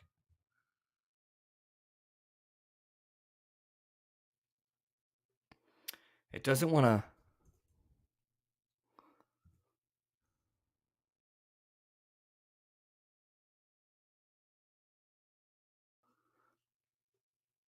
It's wanting to by vocal activists certain to deliver an hold on. Let's see. This is all right. This inattentiveness to working class concerns is not peculiar to the present election. The roots of the Democrat struggles go back at least as far as Hillary Clinton's presidential campaign in 2016, and as important to the way in which many Democrats chose to interpret her defeat. Let's see. Those mistakes compounded over the subsequent election cycles and amplified by vocal activists now threaten to deliver another stinging disappointment for the Democratic Party. But until Democrats are prepared to grapple honestly with the sources of their electoral struggles, that streak is unlikely to end. So, in translation, unless they're willing to face the facts that they themselves have stopped caring for the working class, unless they're willing to redo and rearrange and change and fix their electoral problems, or the way they communicate to you, the American people, you're going to keep letting them lose. You're going to keep letting them wonder who's going to take power, them or the Republican Party, the other half of the oligarchy. From 2012 to 2020, the Democrats not only saw their support among white working class voters, those without college degrees, crater, but they also saw their advantage among non-white working class voters fall by 18 points. So let me read that again. So the working class voters, it fell. Okay, so it says non-white working class voters. So here, let me go up here. I don't know why it's doing that. So from 2012 to 2020, the Democrats not only saw their support among white working class voters, those without college degrees, crater. So it was just falling and falling and falling. They also saw their advantage among non-white working class voters fall by 18 points. So it's not only that white Americans are saying, dude, the Democrats are abandoning us, we're out.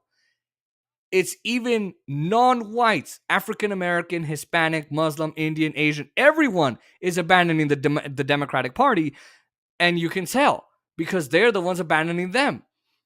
And between 2016 and 2020 alone, okay, this is alone, the Democratic advantage among Hispanic voters declined by 16 points, overwhelmingly driven by the defection of working class voters.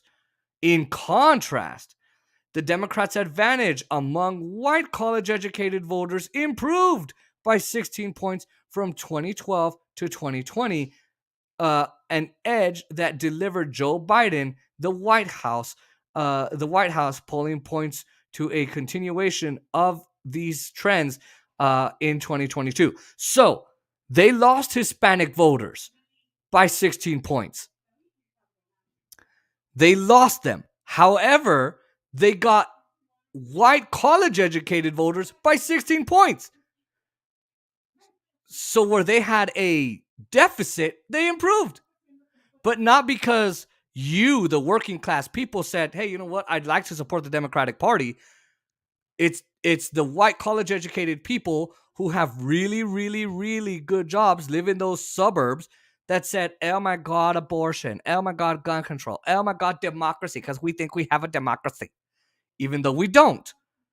Those people are okay. That's why they vote for the Democratic Party, because they already have material things. What more do they want? Democrats are losing voters without college degrees while running up the score among college-educated voters.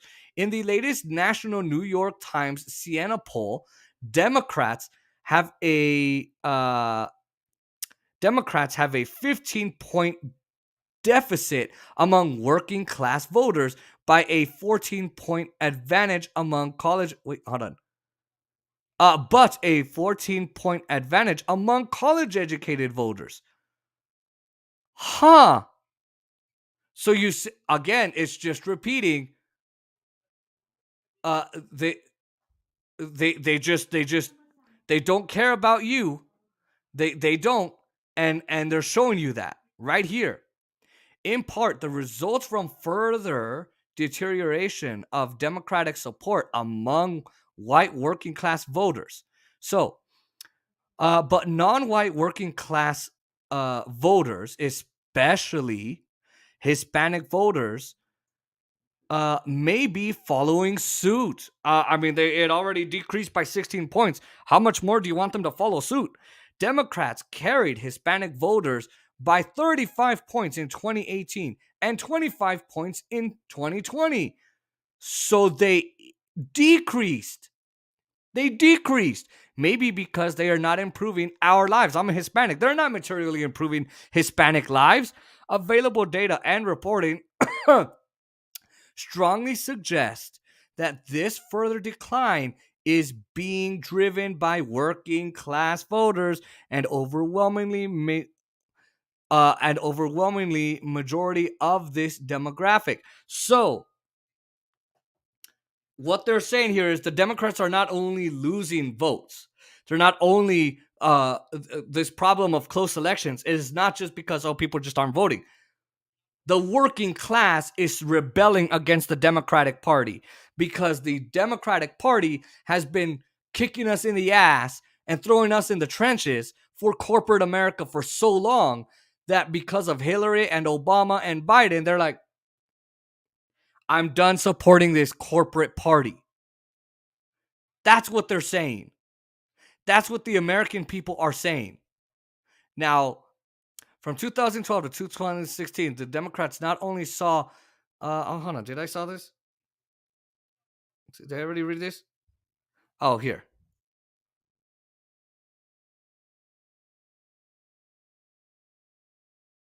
Let's see.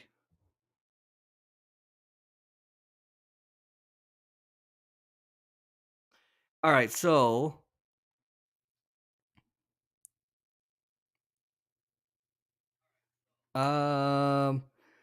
let me, since this,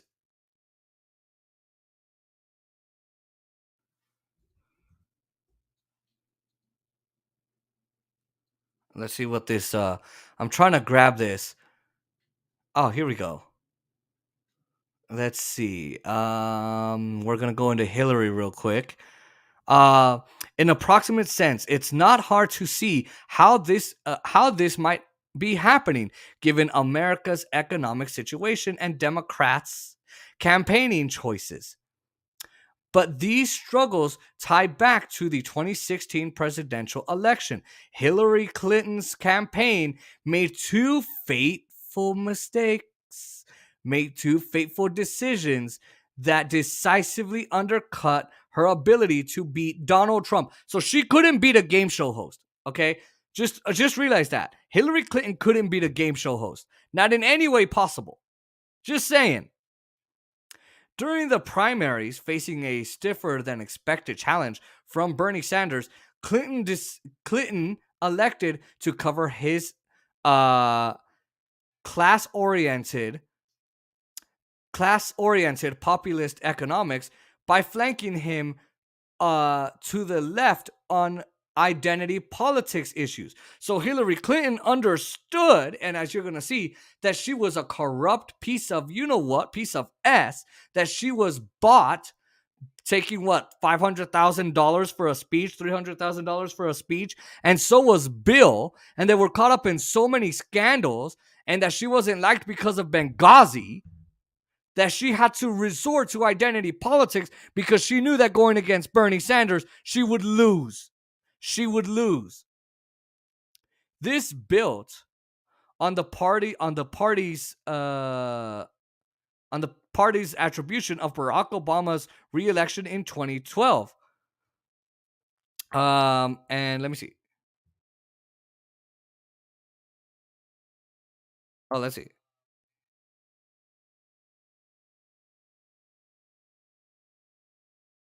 Let's see if it'll let me. About Barack Obama in 2012. Let's see.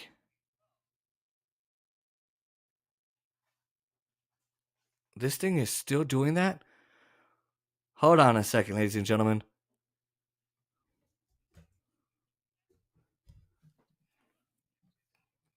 Let's see. Here we go. Okay, it's not doing it again. Hold on. This was working yesterday.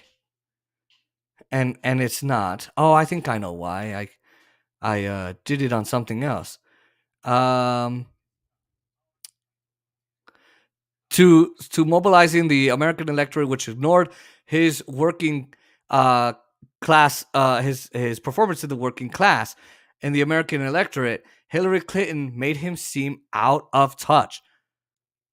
So they're talking about Bernie Sanders here, and so it says they're talking to be ignoring Obama's relatively strong performance among working class voters in the Midwest. For Clinton,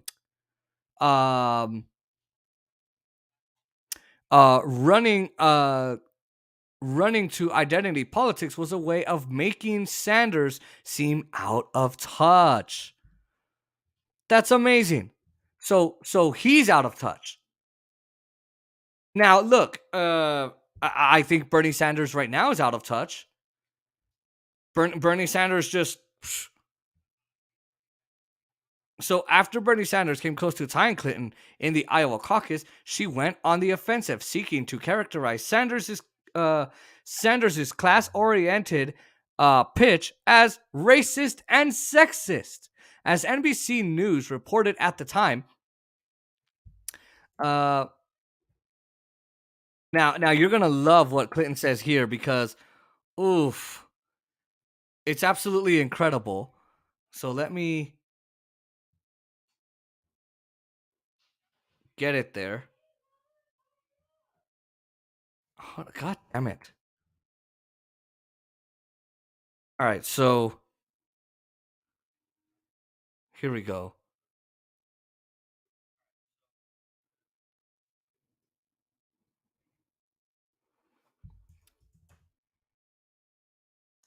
Let me get to another. Let me find a way to do this. Hold on a second, ladies and gentlemen, because I'll leave the article there. I'll be able to read it here.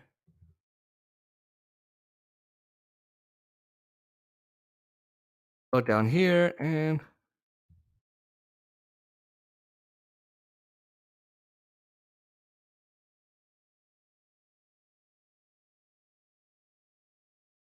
all right. So NBC News reported God damn it.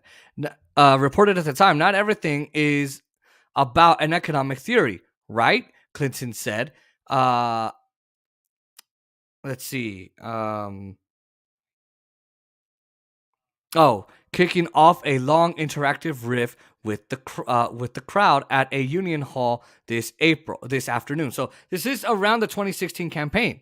So she says, if we broke up the big banks tomorrow And I will, if they deserve it. If they pose a systematic risk, I will. Well, if they deserve it. So when they were doing credit default swaps, when they were being racist towards the black and brown community, when they were having to settle with the FTC, with the Justice Department, with everybody else, and 49 states attorney generals and all of them, when they were having to do all of that, they caused the subprime mortgage crisis and the Great Recession. They don't deserve it. Maybe they need to fuck over the American people one more time. One more. Just one more. And maybe Hillary Clinton will do it. But she says, and I will. Would that end racism? No, the audience yelled back. Clinton continued to list scenarios, asking, would that end sexism? Would that end sexism? Would that end discrimination against the LGBT community? Would that make people feel more welcome to immigrants overnight? She continued that line of attack until the moment.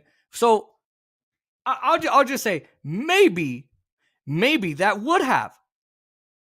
I think it probably most likely would have ended discrimination because you would have prosecuted the big banks. You would have prosecuted those executives and those CEOs that fucking fucked us over. And then you would have made the banks a lot smaller, making it less likely and putting in rules so that they wouldn't be sexist and they wouldn't be racist and they wouldn't discriminate against Asians and black Americans and Muslims and people with disabilities like me and the LGBTQ community. Maybe, Hillary, if you had done something like that, maybe.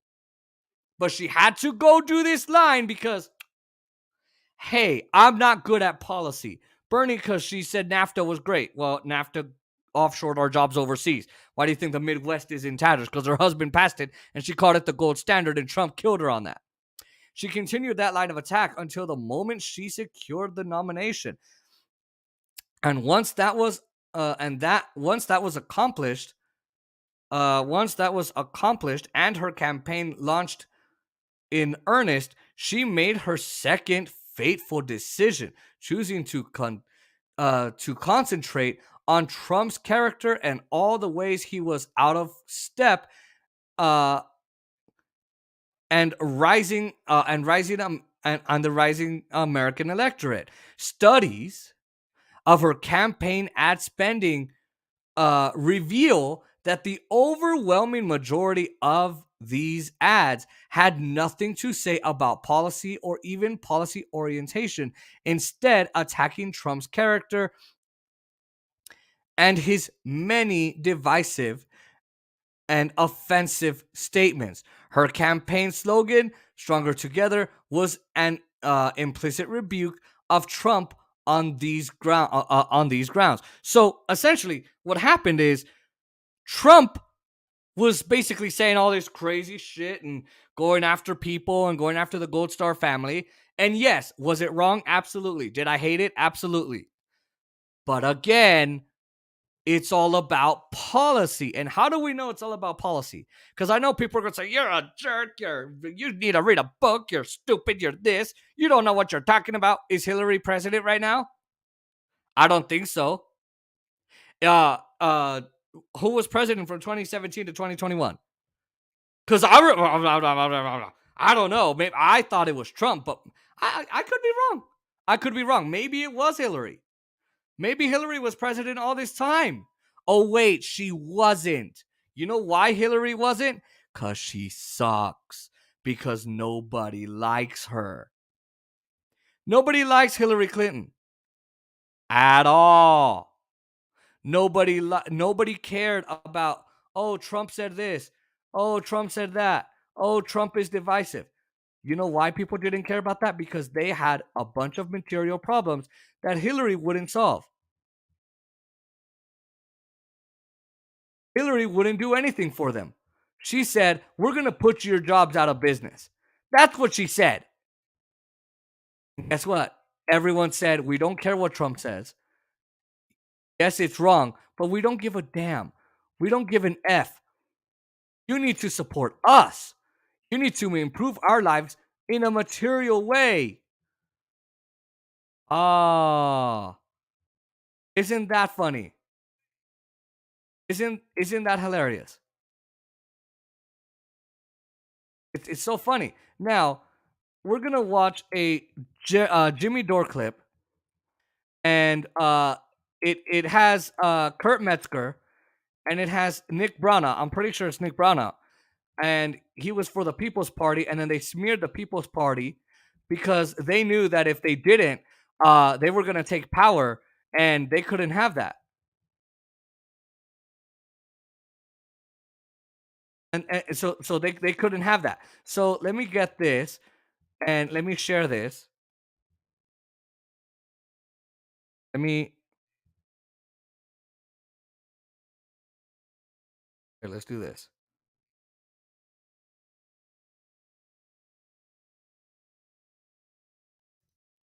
All right, so let's go ahead, and I'm gonna get this screen shared because Jimmy Dore and so it's Nick Cruz, and Nick Cruz is going to talk about this even more in depth. So let me present this on the screen here, so I'm not the only one watching it. All right, and we'll go here.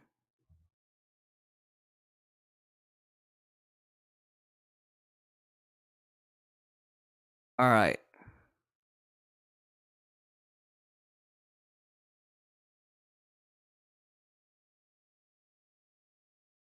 All right, here we go. So, we just broke down how Hillary made those two fateful decisions, attacking Bernie and Trump on identity politics. And what did Bernie do? He was too soft on her, but guess what?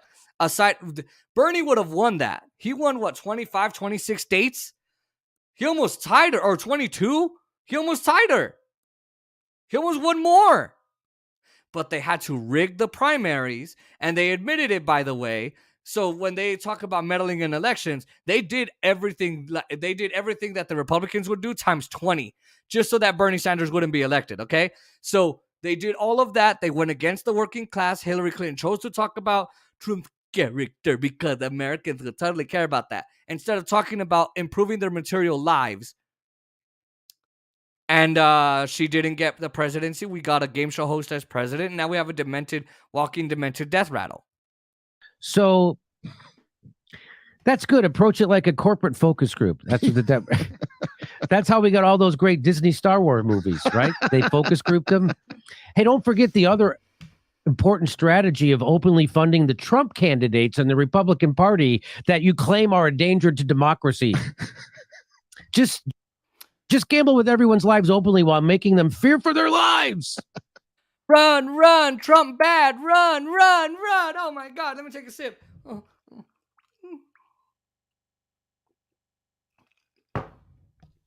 Trump bad. He doesn't need the nuclear code. Trump bad. Trump bad. Oh, these Republicans are MAGA. They don't care about democracy. They're this. They're divisive. They're demonic. Hey, have some money so progressives won't win.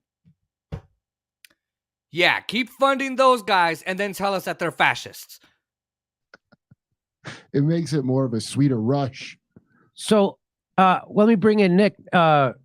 Would you agree that the Democrats are completely giving a finger to working class people, white, black, and brown, and that they're not running on anything that would attract those people to vote? I am completely shocked that the working class has not been responsive to the January 6th show trials and the messaging that has been coming from the Democratic Party, where they say, you guys must vote for the Democratic Party or we won't be able to send more funds to Ukraine. I'm shocked. Yeah. Yeah.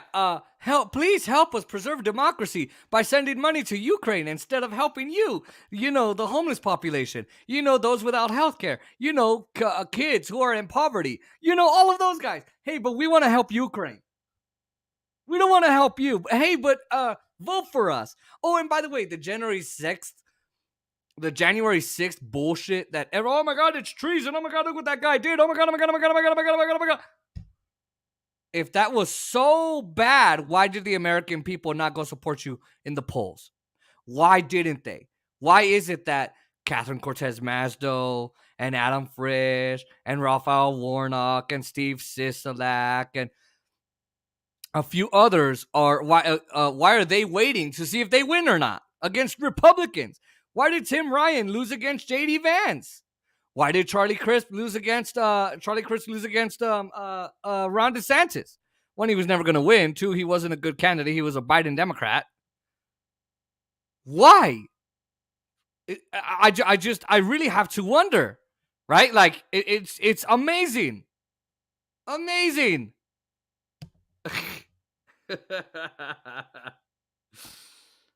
Yeah, that's why, because they don't care about you. I'm shocked that this is not a compelling message for the working class. Yeah. We want to send money to Ukraine, and Trump bad. He did bad things, and there was a quote-unquote insurrection at the Capitol. And yeah, vote. Yeah, like that's going to make me vote.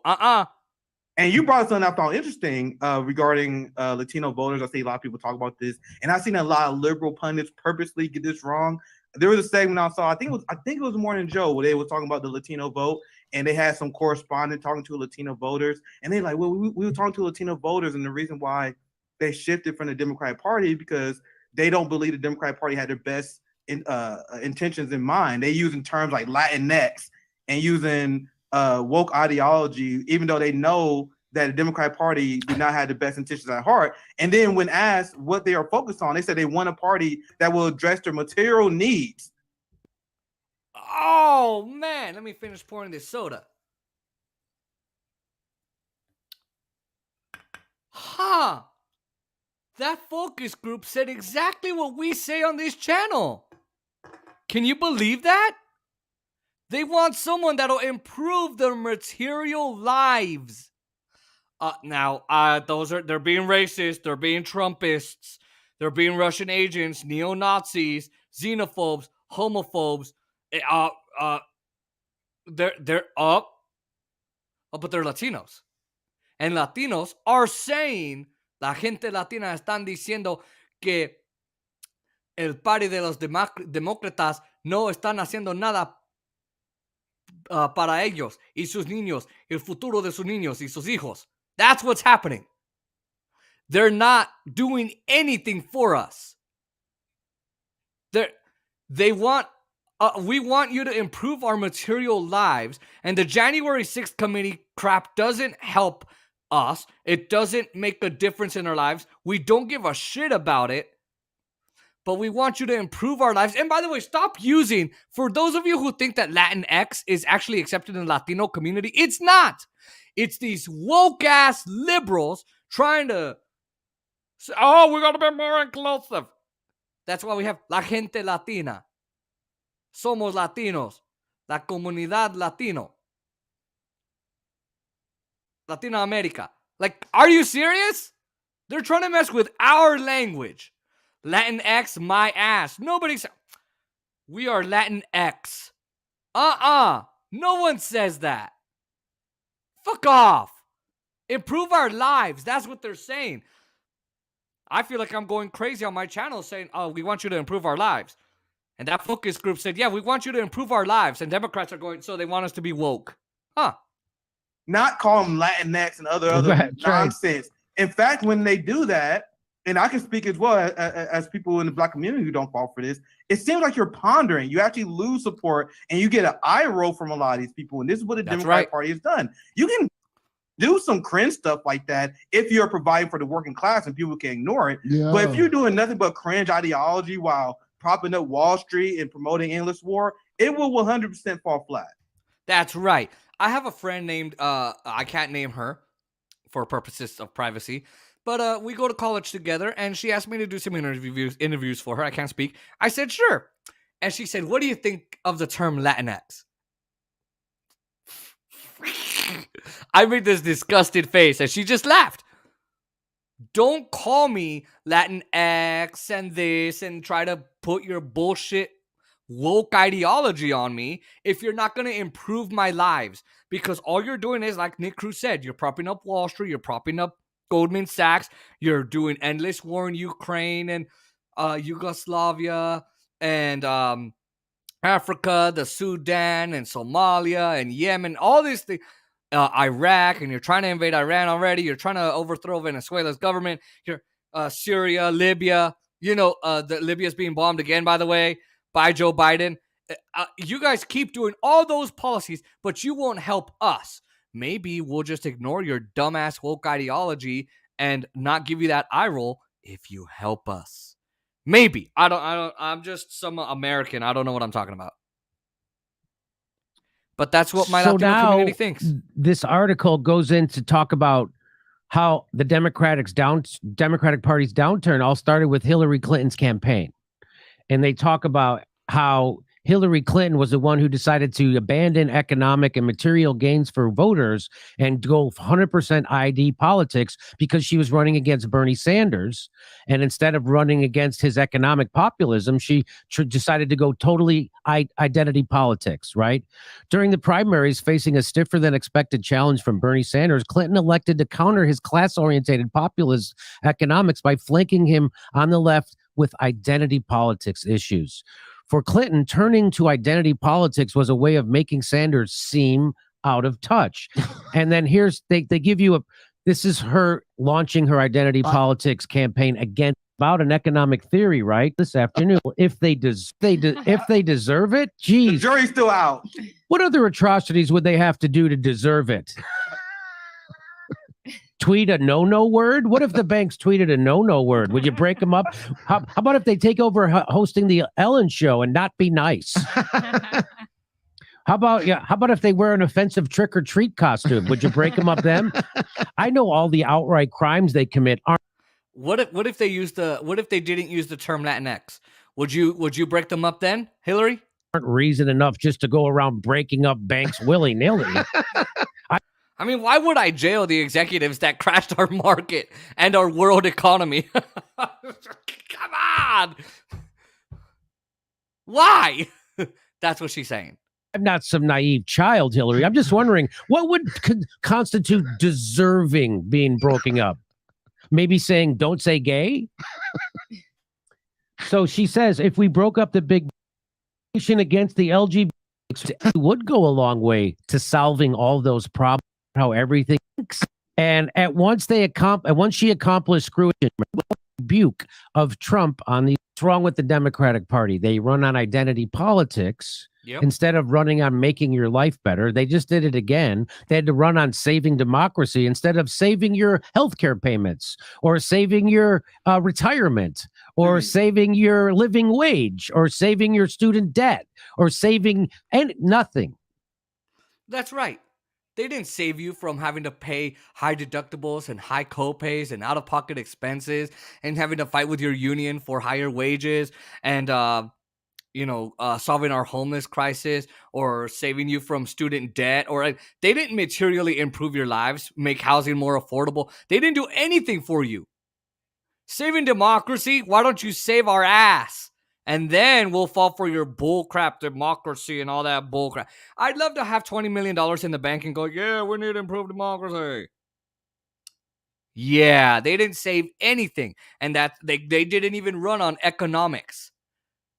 Republicans did, but they didn't even do it either. They just said, oh my God, the economy's bad. And we're not going to fix it. But we just want to tell you the economy's bad. And, that's another reason why they're struggling. But the Democrats, they can't run on that. Go ahead, Nick. Jimmy, do you see the Jelena Maxwell clip? We covered it on Revolutionary Blackout, where Jelena was like, it's almost a privilege to care about inflation and gas prices. That has been the messaging that's been coming from the Democratic Party. I was the most privileged man in the world. So here's what this is what's wrong with the country. Okay, is that the establishment is okay with this.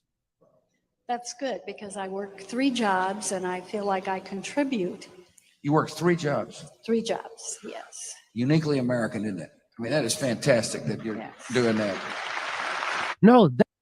Wow, a senior citizen who should be retired, who should be relaxing, drinking pina coladas in on the beach in Europe or in Mexico or in LA, is working 3 jobs to support herself because the system is so unfair against us, is so bought out by Wall Street that she's got to work 3 jobs. That's not incredible. That's not uniquely American. That's uniquely terrible. And watch, I'm not the only one who thinks that. I'm not. Oh, that's horrible. Oh, boy, That's horrible. I'm sure Red Wave would fix it. It's horrible that a senior citizen has to work 3 jobs in the richest country in the world. Yeah, we're the richest goddamn fucking country in the world that gave. But you know what? We're not gonna. They're not gonna. They're not gonna help you. They're gonna help give 4.25 trillion. $4.25 trillion to the wealthiest people in the goddamn world. The largest upward transfer of wealth and money in the history of the human race. They're going to allow people to have $6 trillion or $7 trillion in student debt and not forgive that. Because it's a penalty if you go to school, but it's a penalty and you're stupid if you don't go to school. But it's awesome if you pulled out a student loan. Congratulations. You're 18 years old. You don't even know a goddamn thing about the world. And we're going to make you pull out a loan. But you can't drink. You can't rent a car. You can't buy a gun. You can't do nothing. President Bush saying that it's incredible that a woman who's a senior citizen works 3 jobs and that's incredible is an absolute dick. He's a joke of a man. Also a war criminal, by the way. And it's just amazing that Republicans and Democrats think this, that, oh, it's okay. It's all right. You know, we'll it's okay. You can work 3 jobs. It's fine. That's horrible. In the richest country, by the way. The richest country in the world that could support you, that could give you healthcare. Huh. And so do you want to know how we got here? How blue-collar people are voting Republican? Because when we voted for a black guy with a Muslim name in the Democratic Party, he governed like Ronald Reagan. There hasn't been a lefty president in my fucking lifetime. Here's Barack Obama admitting that he's a right-wing Republican. Now, before we go in, Obama was wanted by the CIA to be president. Because what happened in 2007 and 2008 is, in 2007 and 2007 and 08, the European Union and the rest of the West was like, why the fuck are we continuing this war in Afghanistan? We want out. And John McCain was just not persuasive enough because he would be another George W. Bush. Okay. And so they needed a sweet-talking Muslim black guy to be able to talk like this. How you doing? I'm Baragi. We gotta continue democracy. What's the next line? I know your children are amazing. Right? They needed that guy to continue the wars, or they would be in deep doo-doo and deep shit because the West was trying to get out of the war. That's why they wanted Obama. Okay? And I'm not saying that WikiLeaks released that. Huh? Isn't that hilarious? Ain't that hilarious? Huh. So now, here's Obama saying that he's a right-wing guy. So we elected him because we thought he was going to be better than Bush. Believe that. The truth of the matter is that my policies are so mainstream that, if I had said the same policies that I have back in the 1980s, I'd be considered a moderate Republican. I mean, I'm Barack Obama, and I'm so happy that I'm good. I'd be considered a moderate Republican because secretly I agree with Republicans, and I love screwing over the American people. I'm Barack Obama. I'm a black guy with a Muslim name, and it's so funny. No one can say it, and I love hurting the American people. Oh, by the way, I'm Republican. If I was in the 1980s, can you believe it? That's what he's doing. He's bragging. He's bragging about being a Reagan Democrat. That's right. He's bragging about being a Reagan, a moderate Republican. That's what Reagan was. I used to say that about him, but that's back when I didn't think there was anything wrong with that. I didn't understand why they're saying he was a commie. No, he's a Muslim communist. But the Democrats will still say the Republicans are fascists, and the Republicans will still say the Democrats and Barack Obama are communists. They'll both say Reagan was great, by the way. But they'll both say Reagan was great. Yeah. Yes. Nick, the easiest way to get a white liberal to block you on Twitter is bring up the fact that Barack Obama tanked black wealth. Don't get me started on Obama. Obama hired Eric Holder as. Yeah. So before we go there, and we're gonna go to that story next. Obama is so proud to be a Reagan Democrat. He's so proud that he can be Ronald Reagan. That's who he's proud to be. He's proud that he's a Republican and not a Democrat, even though we voted for a Democrat. As his attorney general, who was a plant from Wall Street. WikiLeaks revealed that he was handpicked by Wall Street. By the way, when you vote for president and your Congress people, you're not voting for Kamala Harris because, the people actually wanted her. Wall Street wanted her. The next person who took the most money from Wall Street, aside from Nancy Pelosi and Chuck Schumer, because they needed them to be speaker. Who were they? Joe Biden was picked because he's a Wall Street goon, and they wanted another Wall Street corporate asshole named Kamala Harris because she's a cop and she loves jailing black and brown parents for their children being truant from school, absent from school, let alone not even trying to get down to the issue. Well, why are your kids missing? Oh, let me see. Oh, you're working 3 jobs. Got it. Maybe we should fix that, huh? Raise your wages at 1 so you don't have to work 2 or 3. That's what's happening. So Eric Holder was a Wall Street plant. Kamala Harris is a Wall Street plant. Joe Biden is a Wall Street plant. Obama's a CIA, Wall Street, and a military industrial complex, big health, big pharma, big tech plant. All these guys are. His cabinet was Citibank. I went over in I think in this one or the last story that Obama was given a list by Citibank and said, "Here, pick these people." And he said, "Oh, great, I'll pick them." Yeah. So he was sent in to protect the banks who illegally foreclosed on many black home owners. Right. We have about 1/10 the wealth of white families. All our wealth is in our homes. Eric Holder and Barack Obama sided with Wall Street, and they did stuff like forced signatures. The actions of Wall Street in the way they illegally foreclosed on people's home was straight up criminal. Barack Obama went in there, hired his boy, and they cleaned up and provided shield for Wall Street, which just tanked and destroyed our wealth. And we are feeling the effects of that to this day. That's Barack Obama. But wait, Yeah, vote for the Democratic Party, who put in a black guy who had a Muslim name. He had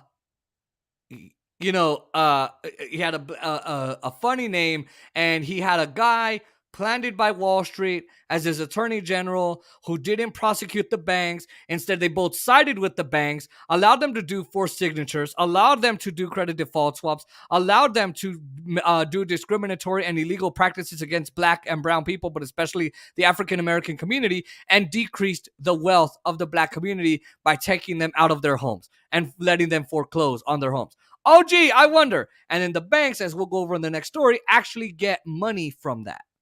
That's what happens. They actually get money. The servicers actually get paid for every foreclosure. Huh. Okay. And on the principle, that's so funny. So you vote for a Democrat, that's what you get. but wait, didn't you at least like Eric Holder's that movie he made with Vin Diesel? Fast and Furious or something?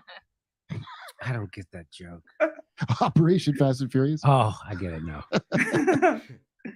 Okay. So we get a bright. So Nick, we want to say thanks to Nick Cruz for joining. All right. So now you know, one, why I don't care who wins the election, because Democrats are going to do the same thing Republicans are going to do. Republicans are going to do the same thing as Democrats will do. So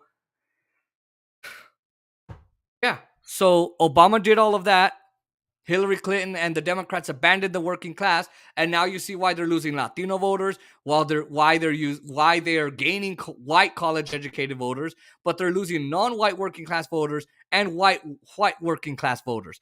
I wonder why.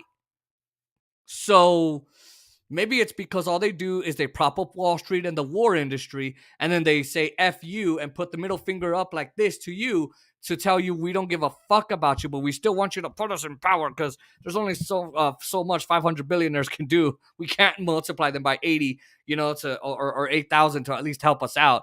So you need to vote for us so we can continue hurting you. That's who they are. That's exactly who they are. And Obama decreasing the black wealth. By the way, that's what we're going to go over right now. Let me text Oscar back.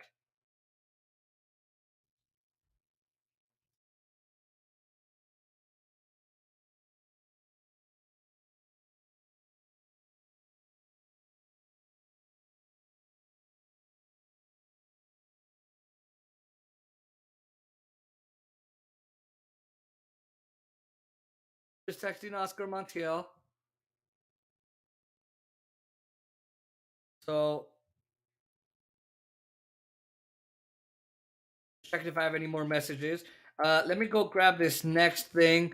And while I do that, make sure you subscribe to the channel. If you like what you're hearing, we go over all of this. We go over democratic policies. We do everything on this channel. We do everything that the war industry and Wall Street and YouTube and the liberals don't like. So if you like that kind of thing, come on, join us. All right, so let me set this up and then we will.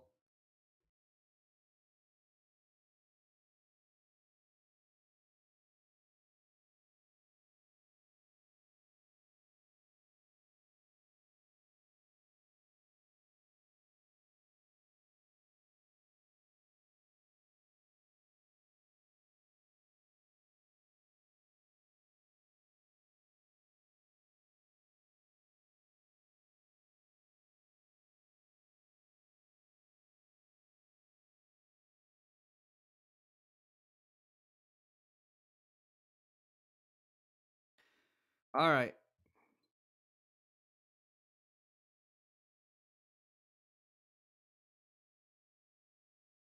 All right, so we have a story for you that is absolutely crazy, and I'm gonna get to it. But let me share this screen so you guys have the article.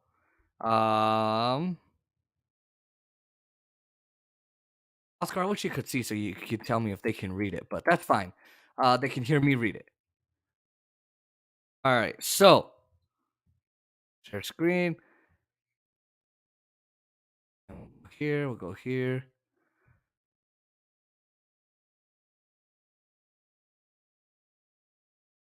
Okay.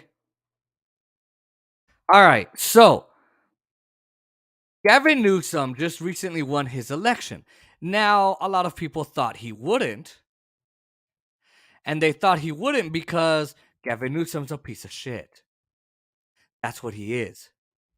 And a lot of people thought, oh man, he's screwed, especially because, he's the guy that did the lockdowns and then didn't wear a mask and, all of that. And then he was caught not wearing a mask. Just all those things that he did. Let me see.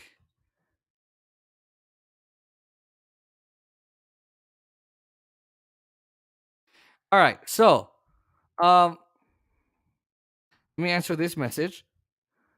All right, I'll handle that later. So, Gavin Newsom had this problem. Aside from being a terrible governor, in California, he did not want to support this unionization bill. So this was from September, but it's in continuation of how the Democrats fuck over the working class every single day, by the way.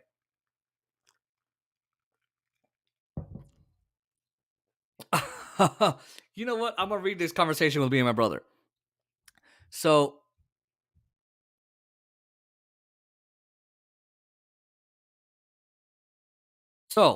my brother says, I said, why vote for, here, let me read my message because I feel like I need to read it. So I said, because he said, yeah, both parties are trash. I said, so why vote for them? Right? So I said, why vote for? So they don't improve our lives, our material lives.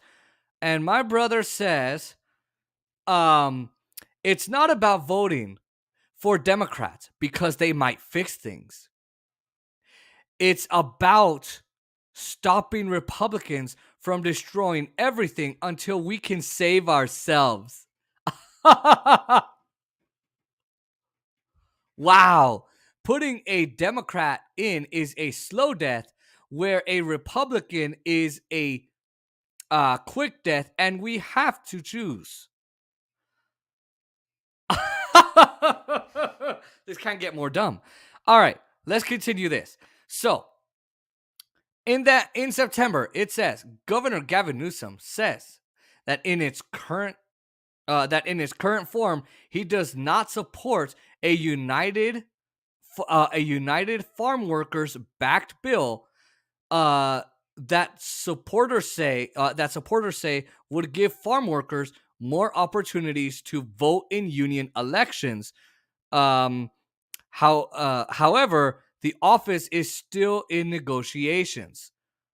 His office released Newsom's statement on the bill hours before UFW marchers arrived at the state capitol for the conclusion of a 24-day march from Delano to Sacramento that was meant to pressure the governor to sign the legislation. Friday marks the final day of the march, and the UFW estimates 5,000 people will gather in front of the Capitol to show support for the legislation. Here's a quote.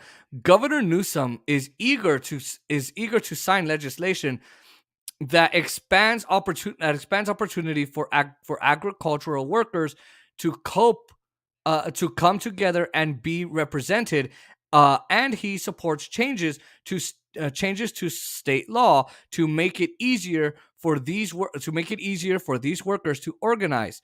And this is Aaron Milan, communications director for the governor's office, said in an email statement to the to the B on Thursday evening. So he doesn't support it in its current form. He doesn't care about it, but he does say that he wants to change state law, and that he wants to expand opportunities. But listen to this. However, we cannot support an untested mail-in election process that lacks crucial provisions to protect the integrity of the election and is predicated on an assumption that government cannot effectively enforce laws, she said. So now they don't support mail-in ballots. Now they don't support mail-in voting. When it's for unions, now we got to question it. But when Republicans question mail-in voting, which they're wrong, but I got to give them credit here, when they question it, they're right-wing. See, they're trying to subvert the vote. Isn't this subverting the vote for working-class farmers? The governor vetoed a similar bill last year, citing various inconsistencies and procedural issues related to the collection and review of ballot cards. Both versions of the bill have faced staunch opposition from agricultural industry and grower associations, and widespread support among labor groups and the state legislature. So the Democrats in the legislature in California, who are corrupt and squashed Medicare for all, single payer healthcare, by the way, in California, support it. The labor groups support it, but guess who doesn't? Unsurprisingly, the corporations. I wonder. The corporations don't support it. That may now I understand why Gavin Newsom won't support it. Now I understand why Gavin Newsom just won't do it. Last year, Newsom pledged to find another way to expand voting in UFW elections. UFW responded by holding rallies at a wintry Newsom at a winery Newsom owns in Napa, and at the French Laundry. the pricey restaurant where he attended a party for a lobbyist's birthday at a time during the coronavirus pandemic, when he was asking Californians to avoid large groups. Democratic assembly members,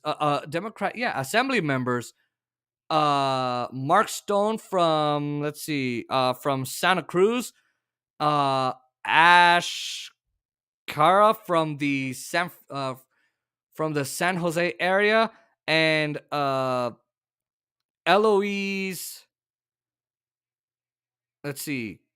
Eloise Gomez Reyes of San Fernando co-authored this year's bill, which would allow farm workers to choose if they want to vote at a physical location, or vote by mailing, or dropping off a representation ballot card to the Agricultural Labor Relations Board, the ALRB office. Union officials said they hoped the legislation would make it easier for farm workers to vote in union elections without fear of intimidation from employers. Less than 1% of California farm workers are organized in a union, according to an analysis of 2020 National Employment Survey, a survey conducted by researchers at the UC, I think it's UC Merced Community and Labor Center. Newsom's office said Thursday that their quote goal is to establish a system of fair elections requiring employers to abide by rules that would guarantee union access and provide key enforceable protections to ensure a fair election. If employers fail to abide by these rules, then they would be subject to organizing under a card check process. They also invited the UFW to further negotiate the legislation. We welcome an agreement with UFW on the groundbreaking legislation the administration has proposed. However, Mellon didn't provide additional details on the administration's proposal. So, in turn, what I'm trying to say is Governor Newsom was withholding a bill in 2021 and in 2022 because he complained about, quote, fair elections, when the bill could have covered that. And instead he would veto everything. He halted everything. And then Biden made it more difficult. And then Gavin Newsom reversed his policy because, well, Joe Biden is being to the left of him for some odd reason, by the way.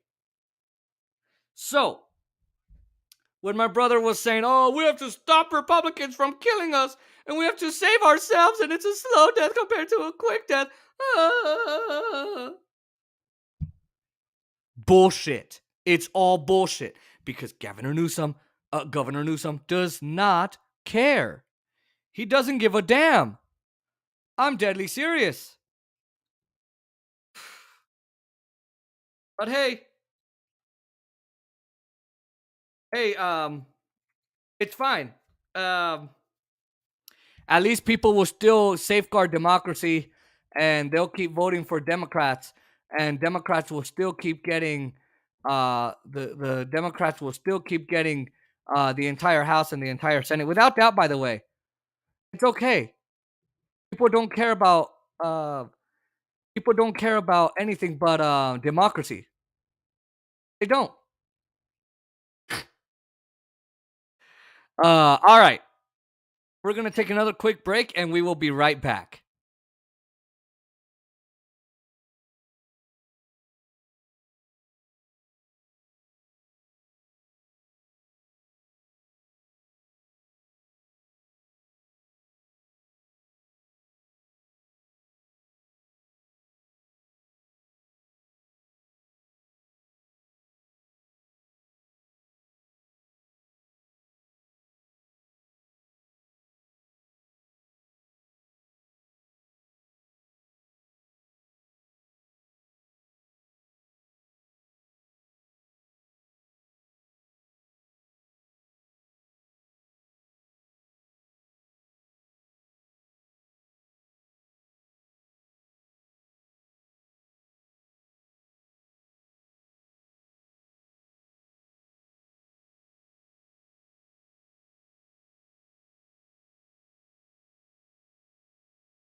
Okay, we are back, ladies and gentlemen. Ah, man, I feel a little bit more relaxed. I was just getting so tired, and I was like, damn, I really need to stop.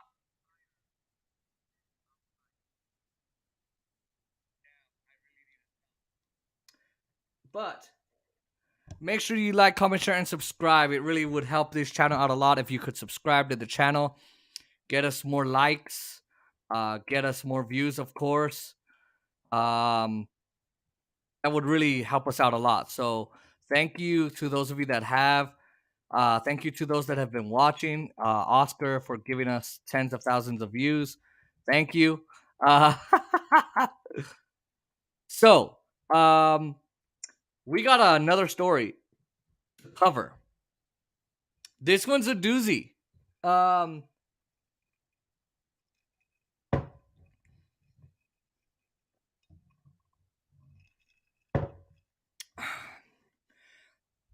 Sprite starts to taste like water more than Coke does with ice. Huh. So, we have a story. It's a doozy. It is how Obama actually decreased black people's wealth way more than Republicans ever did. And I mean, I don't know if ever, but it's that close because Obama was that bad for black individuals. Jacobin released this article. I don't remember when. It probably says on here. I know it does, but I don't want to read that. But I thought I would go over this because this deals with the banking industry and the mortgage industry and how Obama let them get away with some crazy discriminatory practices. And this is exactly why their argument that, oh my God, we got to preserve democracy. Republicans are going to go further and get rid of gay marriage. And they're going to do this. And we got to save ourselves. And they're going to destroy everything. Isn't working these days because people's material lives are needing to be improved. And they're in tatters right now. So let's go ahead and go over this. This is Obama's presidency and how black wealth was decreased. So it says during the hold on.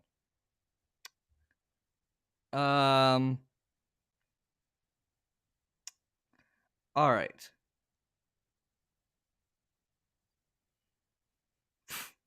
Get a better system moving. Whatever. All right. So this article.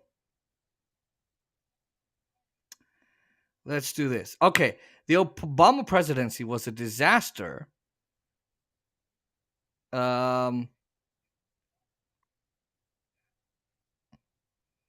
Obama presidency was a disaster for millions of middle class for millions for middle class wealth in the United States between 2007 and 2016. The average wealth of the bottom 99% dropped dropped by $4,500 over the same period. The average wealth of the top 1% rose by $4.9 million. Okay, so the average wealth of the bottom 99% of us dropped $4,500. These guys, the 1%, their wealth increased by $4.9 million. So this is people losing money. This drop hit the housing wealth of African Americans particularly hard.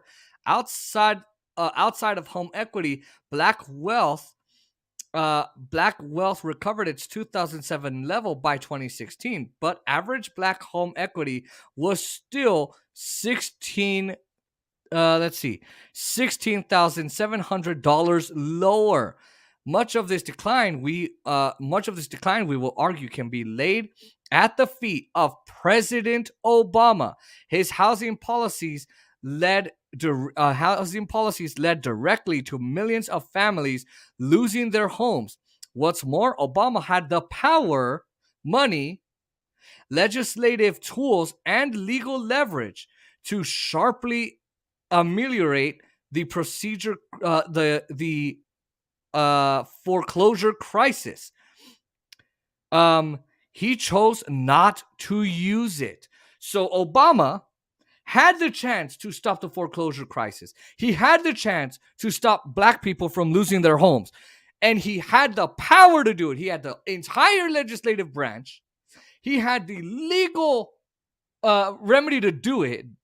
He had the legal power to do it. And he had the money and the tools to do it. And he wouldn't do it. Would you believe it? I wonder if it's because maybe he's a Wall Street plant and so is Eric Holder. In the last story, we revealed that Eric Holder and Nick Cruz on the Jimmy Dore show helped us do it. Eric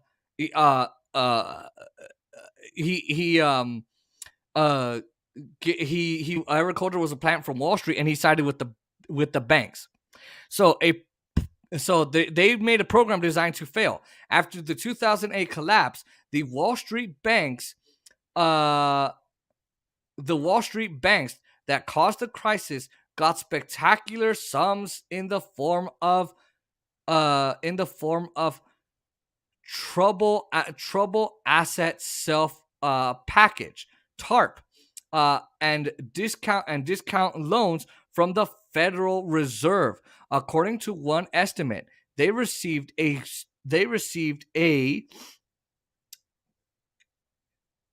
try not to sneeze. I'm sorry about that. Gotta do it. They received a staggering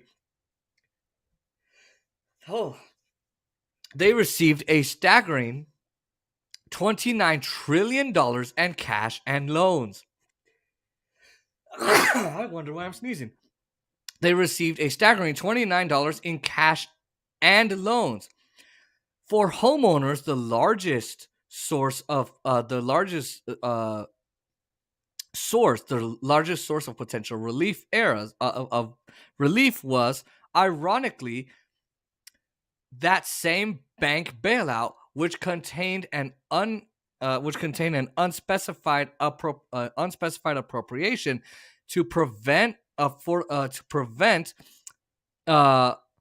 avoidable foreclosures. The Obama administration designed and implemented the foreclosure relief effort, calling it the Home Affordable Mortgage Program (HAMP), and set aside $75 billion for the effort. But HAMP proved to be an abject failure. The basic problem was that the government paid mortgage servicers, by the way, who process the payments and paperwork of the for the mortgage owner to conduct mortgage modifications.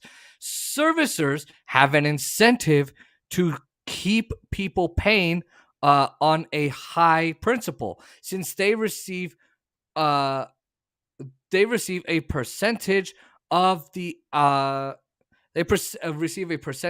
outstanding debt. So you're a person who pays a mortgage. The mortgager has to, give it to the mortgage servicer. They handle the payments to give to the mortgager, and they handle the paperwork. Now the mortgager will, the more you're in debt, they get a percentage of that debt. That's why they keep you paying, because every payment is a percentage to them. I wonder why this crisis wasn't solved. They even have an incentive to foreclose because they are paid from the proceeds of a foreclosure sale before the actual owners. So again, all of this is because they're getting money out of you losing your home. That is honestly quite incredible. Not incredible in that I'm happy about it, right? But it's just funny that this is what happened. This program was failing. So they are paid from all the debt that you have, and they have incentive to keep you to make you foreclose on your house so that they can get paid more. lax oversight from both the Treasury Department and Department of Justice made things worse. Some servicers tricked people into foreclosure, according to several investigations and sworn testimony from Bank of America whistleblowers, and by repeatedly losing people's paperwork or engaging in other tricks. The servicer squeezed out a final few payments and fees before foreclosing. So they stretched it out. They stretched it out just so that you would keep paying, just so that, So as this is saying, I'm going to read that again. Lax oversight from both Department of Treasury and the Department of Justice made things worse. Some servicers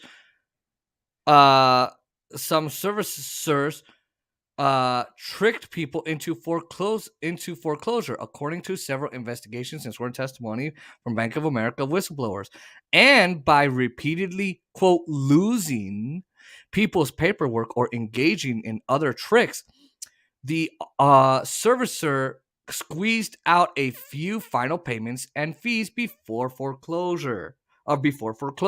So essentially, I'm sorry. Somehow our files are backed up.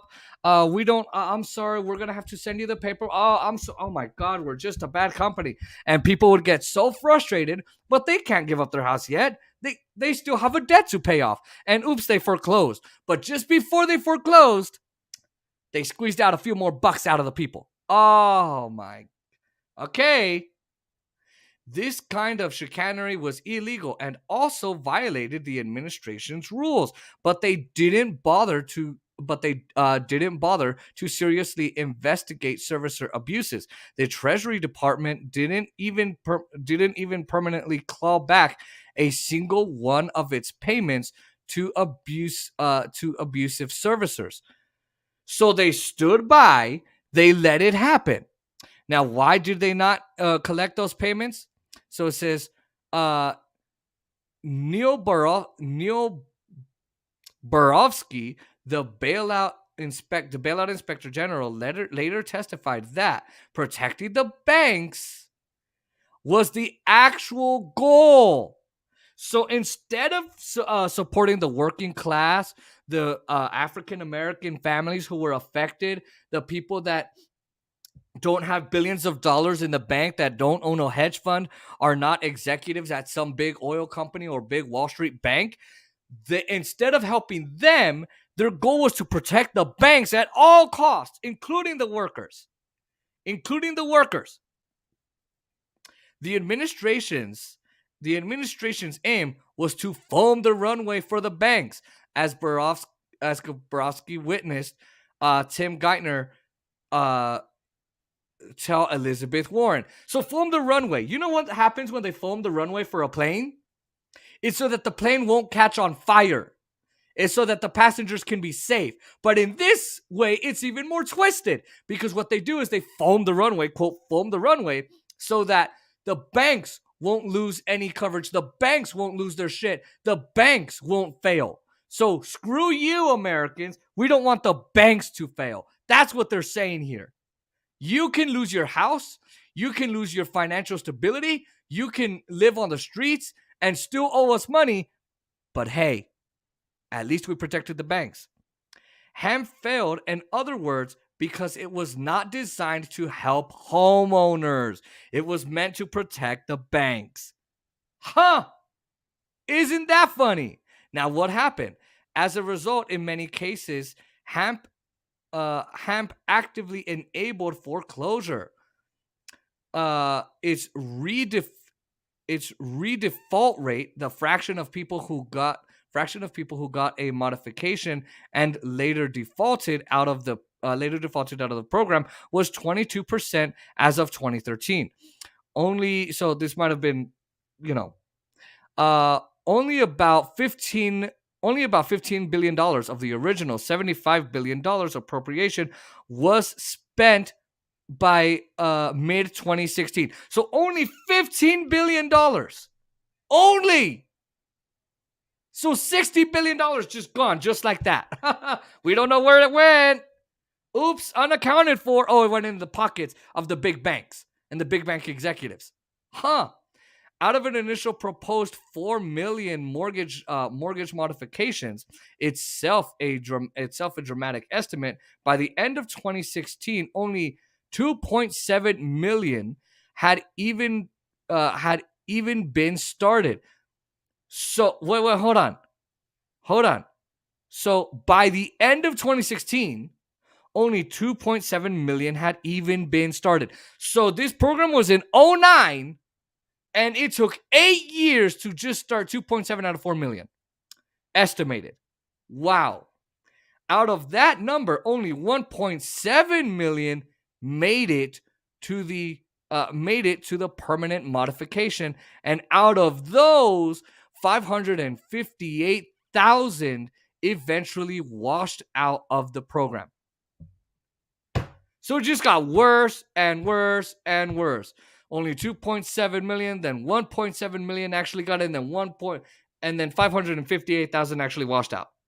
Isn't that funny? This is incredible. This is awesome. So they let off the crooks, and here's how they do it. An epic crime spree after the crisis offered another opportunity to assist beleaguered homeowners. During the bubble years, the originators and banks had routinely mangled the paperwork while issuing loans and packaging them into securities. When they went to foreclose, they often found that they did not have the correct documentation. That's funny. But rather than acknowledging their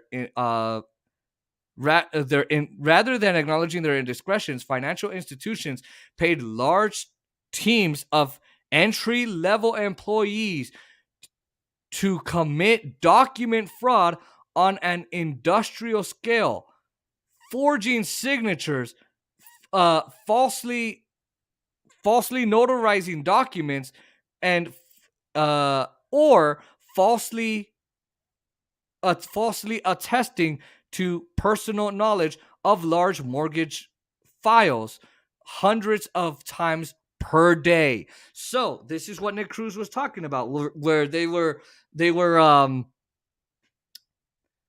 forging signatures for African American families and white families, but really African American families. And then when papers needed to be notarized, they weren't actually notarized. It was all fake.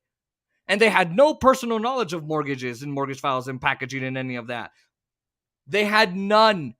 They were just doing the bidding for the big guys who were the actual crooks, so that they could do what John Stumpf and Tim Sloan did at Wells Fargo, where they got rid of 552 or 852 employees for doing that fake account scandal. That's what's happening.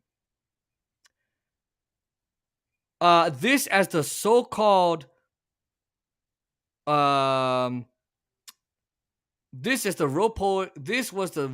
so-called robo-signing scandal.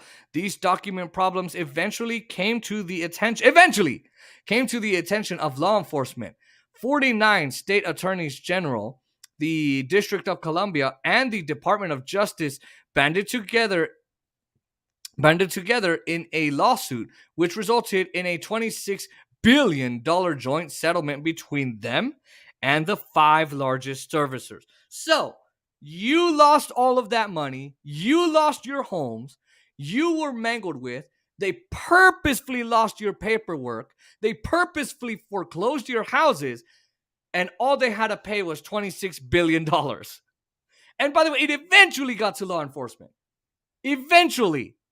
So they were ignoring this the whole time. And finally, the Justice Department did something. Finally. However, largely due to foot dragging at the Department of Justice, The settlement ended up being toothless, as most are.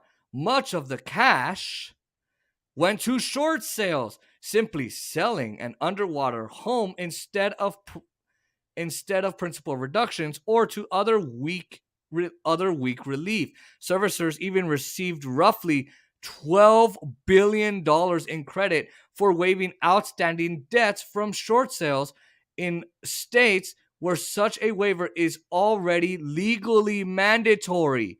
This is not that they tried and said, you know what, we fucked up. We are so sorry. This is not supposed to happen ever again. They had to do it because the states made them. Oh. You see where this problem is? JP Morgan Chase allegedly claimed credit for forgiving loans that it had already sold. Unsurprisingly, bending over backwards for the banks failed to stop the wave of foreclosures sweeping the nation. I wonder why. Maybe because Obama let them forge signatures. Maybe because they let them forge signatures, loose paperwork. Maybe because they kept allowing them to squeeze as much money out of the people before foreclosing their houses, because the foreclosures would actually give them money. All told, some 9.3 million homeowners lost their homes. It was the greatest destruction of middle-class wealth since the Great Depression, at least.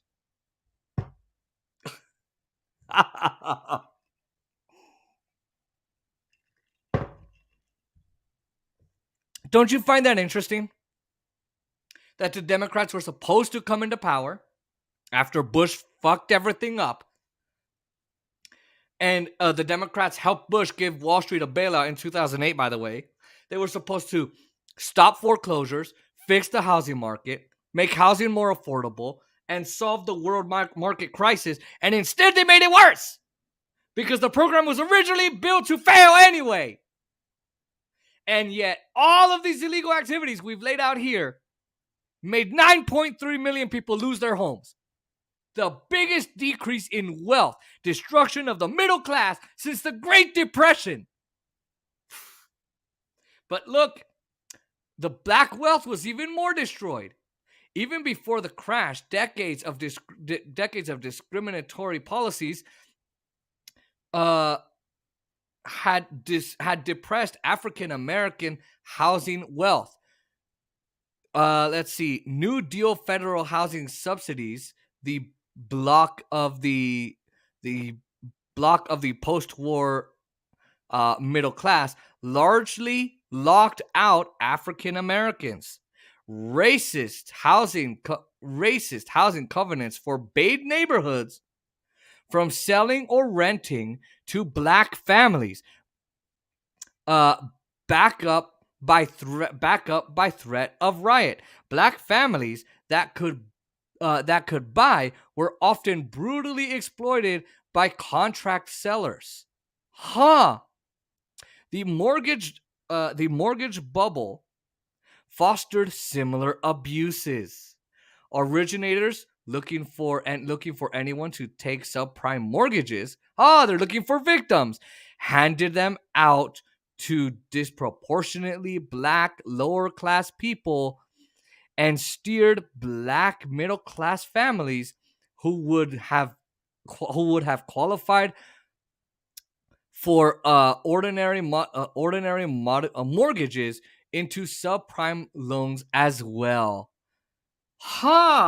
So if you were a black family, a black man and a black woman with 2 or 3 kids or more, because that happens with all kinds of Mexican families too, and white family, everybody just having a bunch of kids.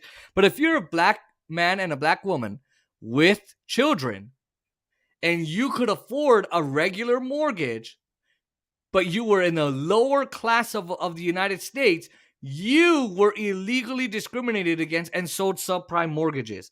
These packages that would implode on you. Oops. Just because you're black. Former Wells Fargo employees later testified that bank that the bank deliberately tricked middle-class black families, who they called mud people, into subprime ghetto loans. Overall, a Center for Responsible Lending study found that from 2004 to 2008, 6.2% of white borrowers with a credit score of 660 and 660 and up got subprime mortgages, while 19.3% of such Latino borrowers and 21.4% of black borrowers did. So, let's read this again. So, only 6.2% of white borrowers with 660 and up credit scores got subprime mortgage loans, but 19.3 Hispanics, Latino borrowers got subprime mortgages, and while 21.4% of black borrowers did too. So if you were black, you got fucked over the most. You got screwed over the most. This is under Obama. The effects of the foreclosure disaster are starkly apparent. The survey of Consumer Finance's data. To start, the homeowners' national rate dropped. National show what? Hold on. The home ownership national rate shows a marked decline over almost the whole Obama presidency, reaching the lowest rate since 1965 before slightly rebounding. Broken down by race, the overall story for homeownership is similar. Story for homeownership is similar for all groups, but black homeowners started lower and stayed lower than white ones, with no rebound at all from 2013 to 2016. So, while people were getting back on their feet, while white families were getting out of their subprime mortgage crisis, while they were actually being helped by the banks, and while their ownership of houses increased and rebounded, black families still suffered. And they suffer to this day, by the way. But from 2013 to 2016, those 4 years, they still suffered under Obama, and they didn't rebound. Isn't that funny? However, the total home ownership rate can be misleading in that it includes people with negative equity, which is worse than owning no home at all. It is merely a rental with debt. After the crisis, the percentage of black homeowners with negative equity exploded by 20-fold, from 0.7% to 14.2%. U.S. and unlike white families, did not reach its peak until 2013. So white families reached their peak before black families, and this is just incredible.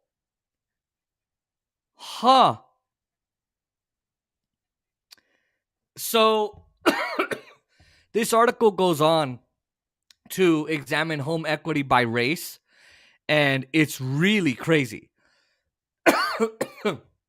It is just incredible. But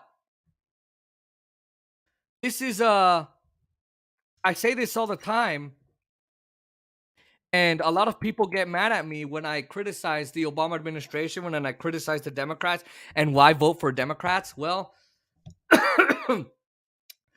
they let black people's homes be foreclosed upon. They forged signatures. They faked notarizing of documents. They did more illegal practices by raising interest rates. They exploded the negative home equity. They squeezed more money out of them before they foreclosed. They earned money on the incentive. They had two incentives: one, to earn money higher than the potential than the principal on any payments, and then they earned money on the foreclosures. All of that contributed to kicking 9.3 million people out of their homes. All of that contributed to kicking 9.3 million people out of their homes. Obama did that. So when people say that Trump was worse, well, look what Obama just did. And the mainstream media won't tell you that. The mainstream media will never have read that story. The mainstream media will never criticize Obama. Why? Because they are funded by these very mortgage servicers and mortgagers and big banks that did all these illegal activities. And Obama, that black son of a bitch that got voted in, and I know people are going to say, oh, he's being racist because called him a black son of a bitch. They voted a black guy in because they said he was going to be better for black families. But that son of a bitch caused this crisis and made it worse for black families everywhere. Everywhere. That's the problem. So we went over how the oligarchs won. It doesn't matter who gets into power. They're both going to do the same thing. Now we went over how they abandoned the working class starting in 2016, but even early with the repeal of Glass-Steagall. But then we went over how Gavin Newsom didn't even want to help the United Farm Workers. He didn't want to do it. And now we told you how Obama destroyed black wealth. Yeah, that happened. All of that happened, ladies and gentlemen. So when people say, why didn't you vote Democrat? Show them that article. Okay. We have one last story because I want to get off. This is more of a fun story for me. It's more of a fun one.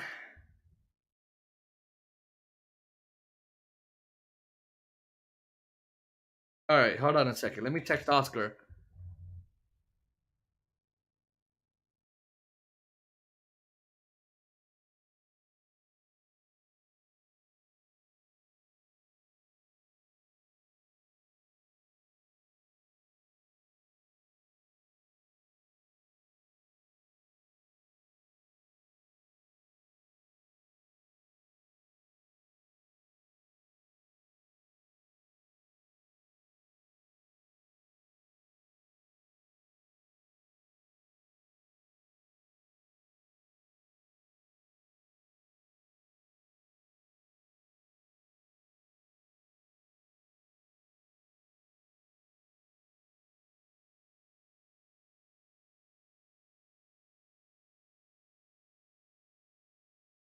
All right, so we're going to see if Oscar will join us. For now, we will wait to see if he will. I'm not sure it is.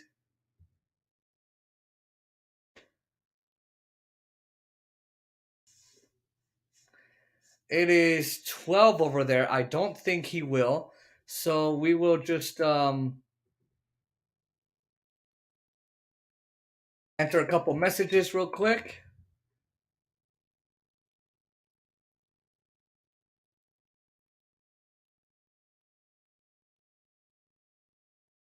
All right. Let me get this link here. Let me.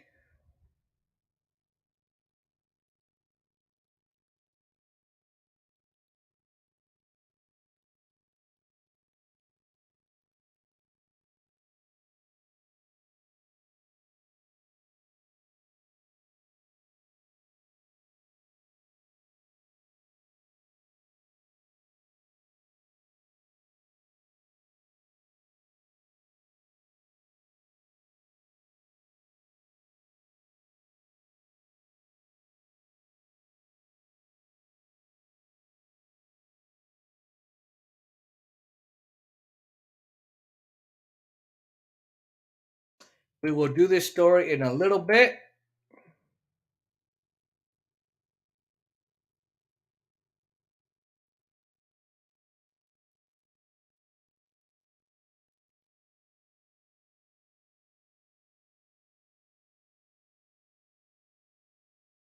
All right.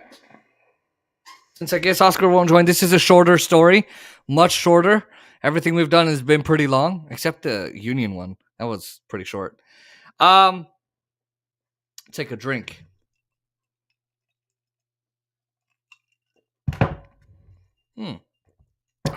Almost destroyed my AirPods and spilled this. All right. So El Salvador is not the safest country, but it's also not that great economically. A lot of people are struggling. Their food's really good, though. Their cacao is really good. Their chocolate and then pupusas are amazing. Their coffee's really good, too. Real good. So I have a friend named Oscar and his family that are Salvadorian. I have a friend named Gabi, who's, Gabriela, Gabby, who's El Salvadorian. I have a friend named Jaime. I have my sister-in-law is Salvadoreña. So this story means a lot to me. El Salvador's young president is taking a giant gamble as though he's in Las Vegas or on the stock market. Now, before we begin this story, yes, it's Bitcoin that he took a gamble with. So he tried gambling with Bitcoin to try and improve the national economy, not international, but national economy. Now, there's a lot of reasons why Bitcoin is not even accepted anywhere. In this video, you'll hear that Elon Musk tried it from Jimmy Dore, but then he had to stop it. And the thing with Bitcoin is that it's too volatile. They only made so many in the world, one, but it's too volatile. So let's say that I buy something in El Salvador, or here, I buy something from Nike. Nike says it's 250 for all my, let's say I buy shorts, I buy gym gear, I buy whatever. I send them 250 Bitcoin because that's how much it's worth, or however many Bitcoin that is. It gets to Nike in a day or so, a couple days. But when it gets to Nike, either that minute or even after when they process the payment, it could be worth less than what I need to pay. So then they're going to try and not give it to me, or it's going to be worth way too much. So then I overpaid. It's too volatile. It really is. So that's why a lot of people, as an investor myself, and as I don't invest too much, but as a financial professional myself, I always tell clients not to just try and pay things with Bitcoin because it just won't be accepted because it's too volatile. Use it as an investment vehicle. So let's listen to what El Salvador's young president did. So El Salvador bet on Bitcoin. And so this article is from October 2021. They put all this money into Bitcoin and it failed. They lost $60 million already. And this is from October 13th of 2022. So their economy is already bad. They bet on this currency that was really volatile. And they already lost $60 million in their economy. Not a smart move. It seems like this president, although his intentions might have been good, really doesn't understand cryptocurrencies. A year later, whoever guessed that a guy who looks like that would be into Bitcoin? Is that where MS-13 is? I don't know. Yes. So that's that new young president made all these promises, and he's kind of is forced to work with them, much like their Ukrainian Nazis, let's say. Yeah, he's a scumbag, that guy. It has been more than a year since El Salvador made history by becoming the first country to make Bitcoin legal tender. And so far, 37-year-old resident Edgardo Esvido has found the nationwide crypto experiment to be relatively anticlimactic. I don't think anything has changed except that the country is more recognized than before, but the economic life of Salvadorians remains the same or worse than a few years ago. And he's a development engineer working in the capital city of San Salvador. According to him, while Bitcoin has become a topic of conversation, adoption remains low. And he has personally found that there are very few businesses that accept the world's biggest cryptocurrency and even fewer Salvadorians who wish to pay in the digital token. What has improved is... So, they've lost $60 million. So, he's going to say the crime has gone down. I don't know. So, they've lost $60 million. Very little people have adopted it. It's talked about, but no one adopts it. Very people use it, and very few people use it, and very few people utilize it to pay for any goods in the country. Okay, is the issue of violence and crime. But economically, I can say that nothing has changed.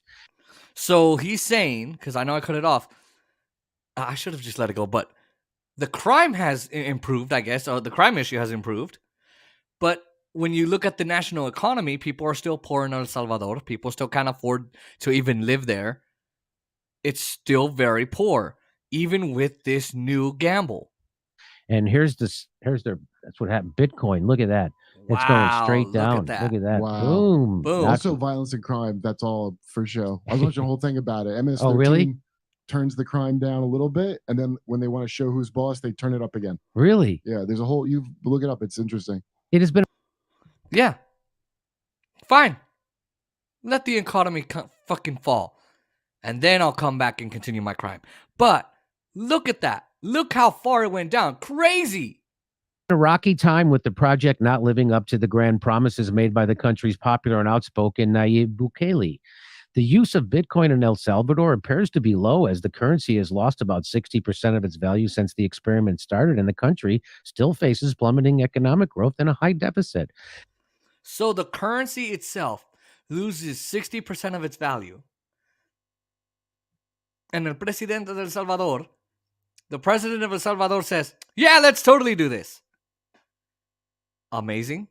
Okay. So he does that and everything's all gone.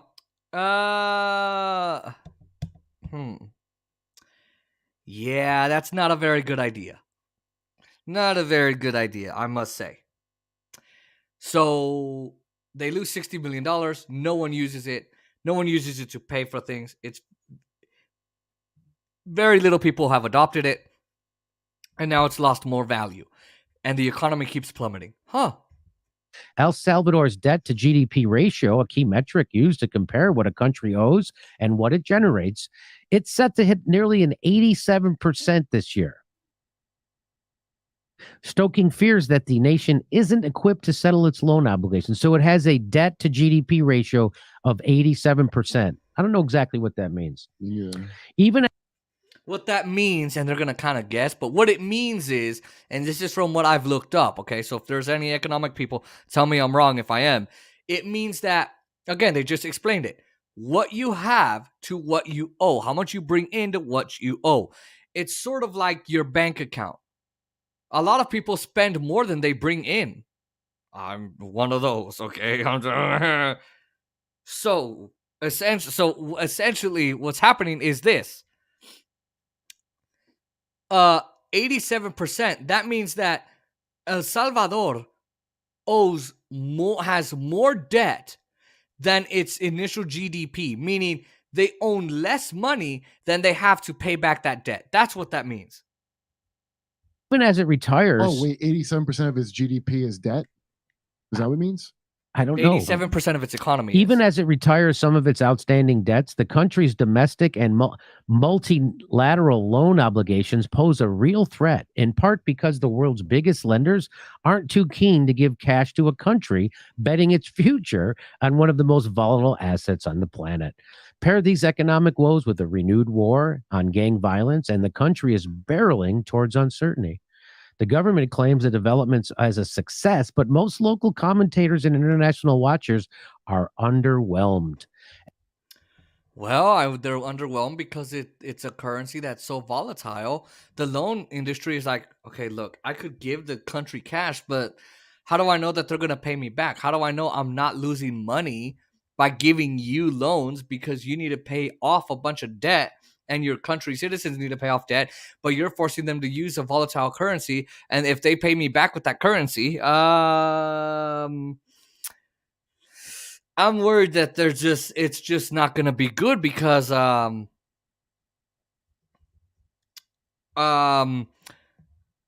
now going to possibly pay me less because of how volatile the currency is.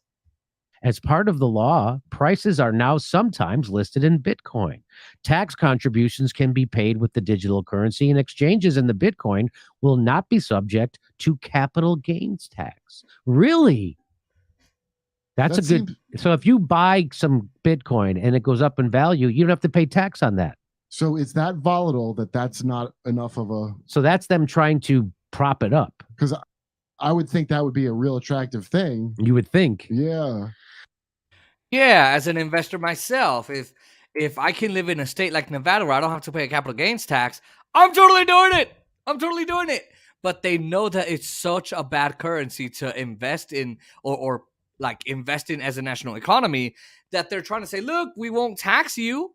You're going to have to pay taxes in some way. But hey, if you do it this way, you won't have to pay a capital gains tax or income tax. But it's so volatile and it's dropping in value so much that the people are like, nope. But crucially, Bukele promoted the law as a way to expand financial inclusion, which is no small thing for a country where approximately 70% of the population does not have access to traditional bank financial services, according to the Bitcoin law.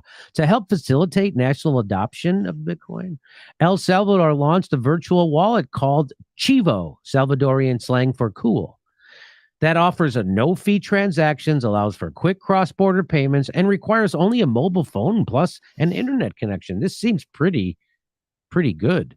But a report published in April by the U.S. National Bureau of Economic Research, it showed that only 20% of those who downloaded the wallet continued to use it after spending an initial $30 bonus. So all they did was use the money the government was giving them to use the app and use the cryptocurrency, and then decided, no, ya no lo quiero usar. Yeah, ¿pa qué? I don't want to use it. Why? That makes no sense. I'm translating. So even with the wallet app, with it being really simple to use, they're like, nope, I don't want to do it. I'll do it a little bit, and then, you know what? I just don't want to do it. A survey by the El Salvador based El Instituto de Opinión Pública, a public opinion think tank, it found that 7 in 10 Salvadorians do not think the Bitcoin law has benefited their family economy. Another survey by the Institute found that 76 out of 100 small and medium-sized enterprises in El Salvador do not accept Bitcoin payments. So 7 of 10 families say, no nos ha ayudado para nada. It hasn't even helped us in any way, shape, or form, any sense of the word. And 76 out of 100 don't even use it. 76 out of 100 enterprises, small to mid-sized kind of local enterprises, do not even accept if you go in there and you try and pay with Bitcoin. Amazing. And the country's still continuing to try and use Bitcoin. There seems to be evidence that most people used it primarily to get the free money from the government, but have not used it in an ongoing basis given volatility and fees. So not working. Bitcoin's tough to use, right, as a payment for anything. It's tough. And plus it's tough because it's so volatile every day. Like you'll say, hey, I'm going to send you a payment for this thing. And by the time the payment gets to that guy, it's not worth as much anymore, or it's worth way more and you overpay. So, also people think it can't be traced, but actually that's very easily traced. The FBI loves Bitcoin. Nobody's using Bitcoin to pay for shit. They're just using it as an investment vehicle. I don't even know. I wonder, didn't Elon Musk say you could use Bitcoin to buy a Tesla, but then they did take that back? Yep. Yeah, so they can't even use it to buy a Tesla anymore. Hey, we're doing live. Yeah, okay. So you can't use it to buy a Tesla anymore. Elon Musk tried that. It didn't work. And the FBI, I didn't even mention that. I forgot about that. FBI loves tracking you. They love chasing you. They love doing anything to you. And even they realize, man, Bitcoin's great for that, but most people don't want to use it.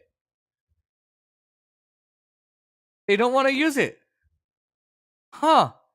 That's amazing. So I just wish that the president would understand that the people don't need it. And like they don't need it. They're not going to use it. They might as well fix their economy in a certain way, in another way. Otherwise, it's all going to go bad for them. Fun little story at the end. Thank you so much for watching. We've been live for 4 hours and probably 17, 18 minutes. Thank you so much to everyone who watched. Make sure you like, comment, share, and subscribe to the channel. We've got more of these streams coming up. We've got more videos coming up. I'm going to try and clip these out. And comment down below what you think of all of these stories. And remember, don't vote for the Democrats. So thank you for watching. I will see you guys next time. Make sure you like, comment, share, and subscribe to the channel. Press that post notification bell so you never miss another one of these streams or any of the other videos coming out. And make sure to keep watching this and share this with your friends and family so we can beat Oscar Montiel. All right. See you then. See you next time.